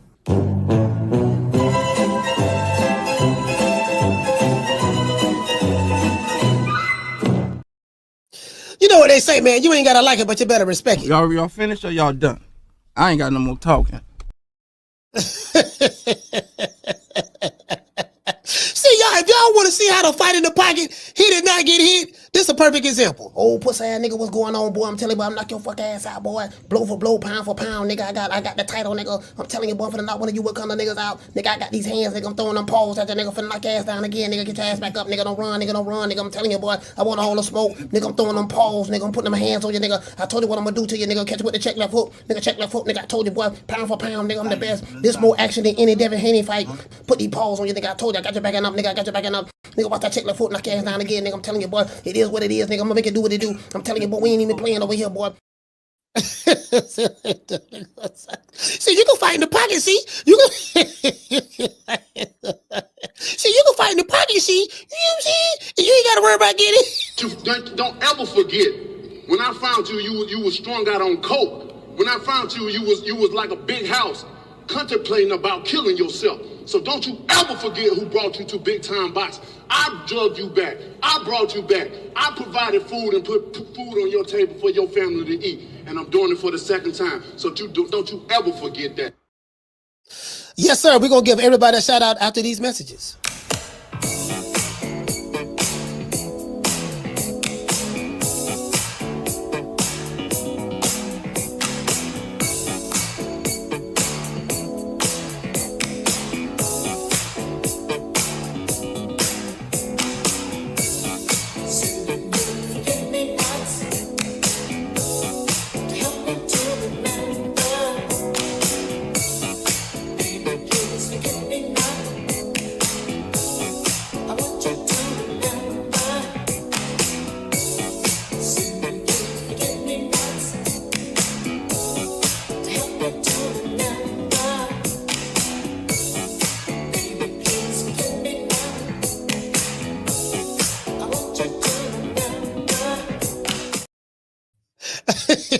Happy Memorial Day for everybody. You know what I mean? It is what it is. Shout out to Superman.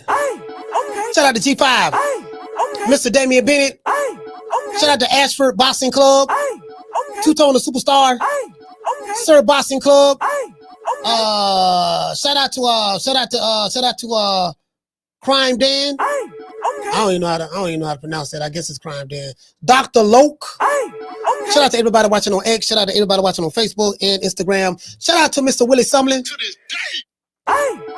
Let's see. I ain't pay this chat no thing. Hey, shout out to Master Goku. Shout out to Konjo. Shout out to Summer in November. Who else we have in the building, man? Shout out to Z Pacino. Green Eyes P. It's cold in the winter. Yeah, man, when they're gonna talk about, hey, shout out to Tim's. Hey, shout out to Brother Styles. Sonny Augustine. Shout out to Brian Bolden. Yeah, they're gonna talk about, yeah, man, it called the sweet science. Well, I just showed y'all some videos. You can hit and not get hit without running. True. You can hit and not get hit without running. I showed you Pretty Boy and I showed you Money May. Now this that Floyd Mayweather style. No, it's not. That ain't Floyd Mayweather style. Don't put that lie on Floyd. Now we better than Floyd. No, you're not. You're not that. When you niggas getting there with a puncher and a puncher and a pressure fighter, we see how you fight. When Floyd Money Mayweather or Pretty Boy Floyd got in the ring with a puncher or a bigger fighter, we saw how he fought. There's no comparison. Okay? Shout out to the Cardenas. Tag to Gigi. Shout out to John. RJ. Shout out to One Eye K. My sister Tegda. Something in November. Shout out to the lovely Miss Black Panther. The lovely Miss Connie. G5 from the Bronx. Willie Sumlin. Mr. Daniel Agnew. Shout out to Superman. Shout out to RJ. JC in the building. Let's see who else we have. Shout out to Damian Bennett. Shout out to Tila. Who else we have in the building? Shout out to the lovely Miss Connie. Willie Sumlin. Shout out to my main man. Shout out to John. The Cardenas. The Boogie Down Bronx in the building, man. G5. The Boogie Down. Hey, you know what? Hey, hold on. Hey, G5. I need a favor, fam. When I come to New York, when I come to the Bronx, I need you to talk to somebody from the Terror Squad. Cause I want to check in. Do I have to check in? I just need to know. Do I have to check in with somebody from the Terror Squad? I know the Terror Squad from the Bronx. So I'm just saying, like, do I have to check in? If I want to go to Brooklyn, do I have to check in with somebody from the Bronx? The Pistol Pete or whoever it is. I don't know. I'm just trying to figure out, dog. I don't do the checking in thing, but just see can you find out. Nah, see, Coach got to check in. See now, hold on now. You come to the Bronx. You come to the Bronx now. You got to check in.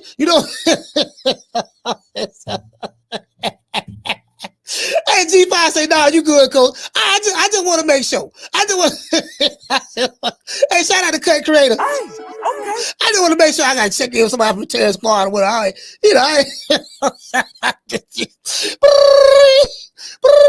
Hello?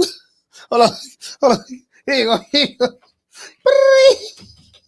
Hello? Yeah, hello? Yeah, man, this Coach Malachi. Who this here?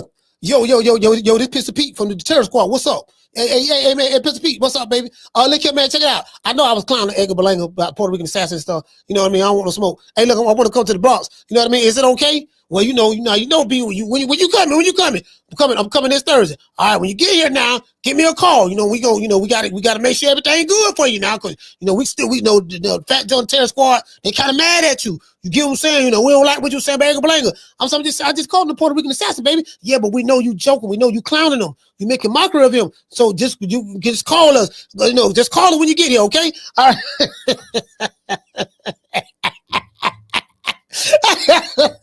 Got to call him, though. I got to check in. Hey, shout out to this black person. They gotta call a nigga for the Terror Squad. Hey, shout out to G5. Hey, G5. Yeah, you gotta call a nigga from the Terror Squad, dog. I'm just telling you, Coach, because you gotta understand. See, you don't know the politics. Hey, you know the crazy part about it? In LA, them niggas in LA crazy. Yeah, see the politics in LA different. You don't understand the politics, dog. See, we be politicking differently. You know what I'm saying? So, certain sets. Now you can't go to this set. And you don't wear this baseball cap. You got a baseball cap on? No, you can't wear that, dog. And they serious about them hats out here. Like in LA, they be tripping about the hats. You wear a sports hat? Boy, a sports hat can mean anything. You might be good wearing a Yankees hat on one street in LA, but then as soon as you leave that street and go to another street, that's a different set. Man, what you got that Yankee hat on for, dog? What's up, blood? Where you got that? Hold on, fam. What y'all talking about? Huh? It's just no, nigga, where you from? Where you from, cuz? Where you got that? Boy, that disrespectful. Take that hat off, Mark. You get what I'm saying? Like, damn, I gotta take the hat off for what? It's just a hat, right? In LA, a sports hat, bro. That means something totally different. You go to LA and have on the wrong sports hat on the wrong street, and you gonna fuck around and find out real soon. I catch you guys on the next one. You know my motto: don't meet me there, beat me there. Peace. Man, I'm out of here, bro. Let's go. Man, I'm out of here, bro. Let's go.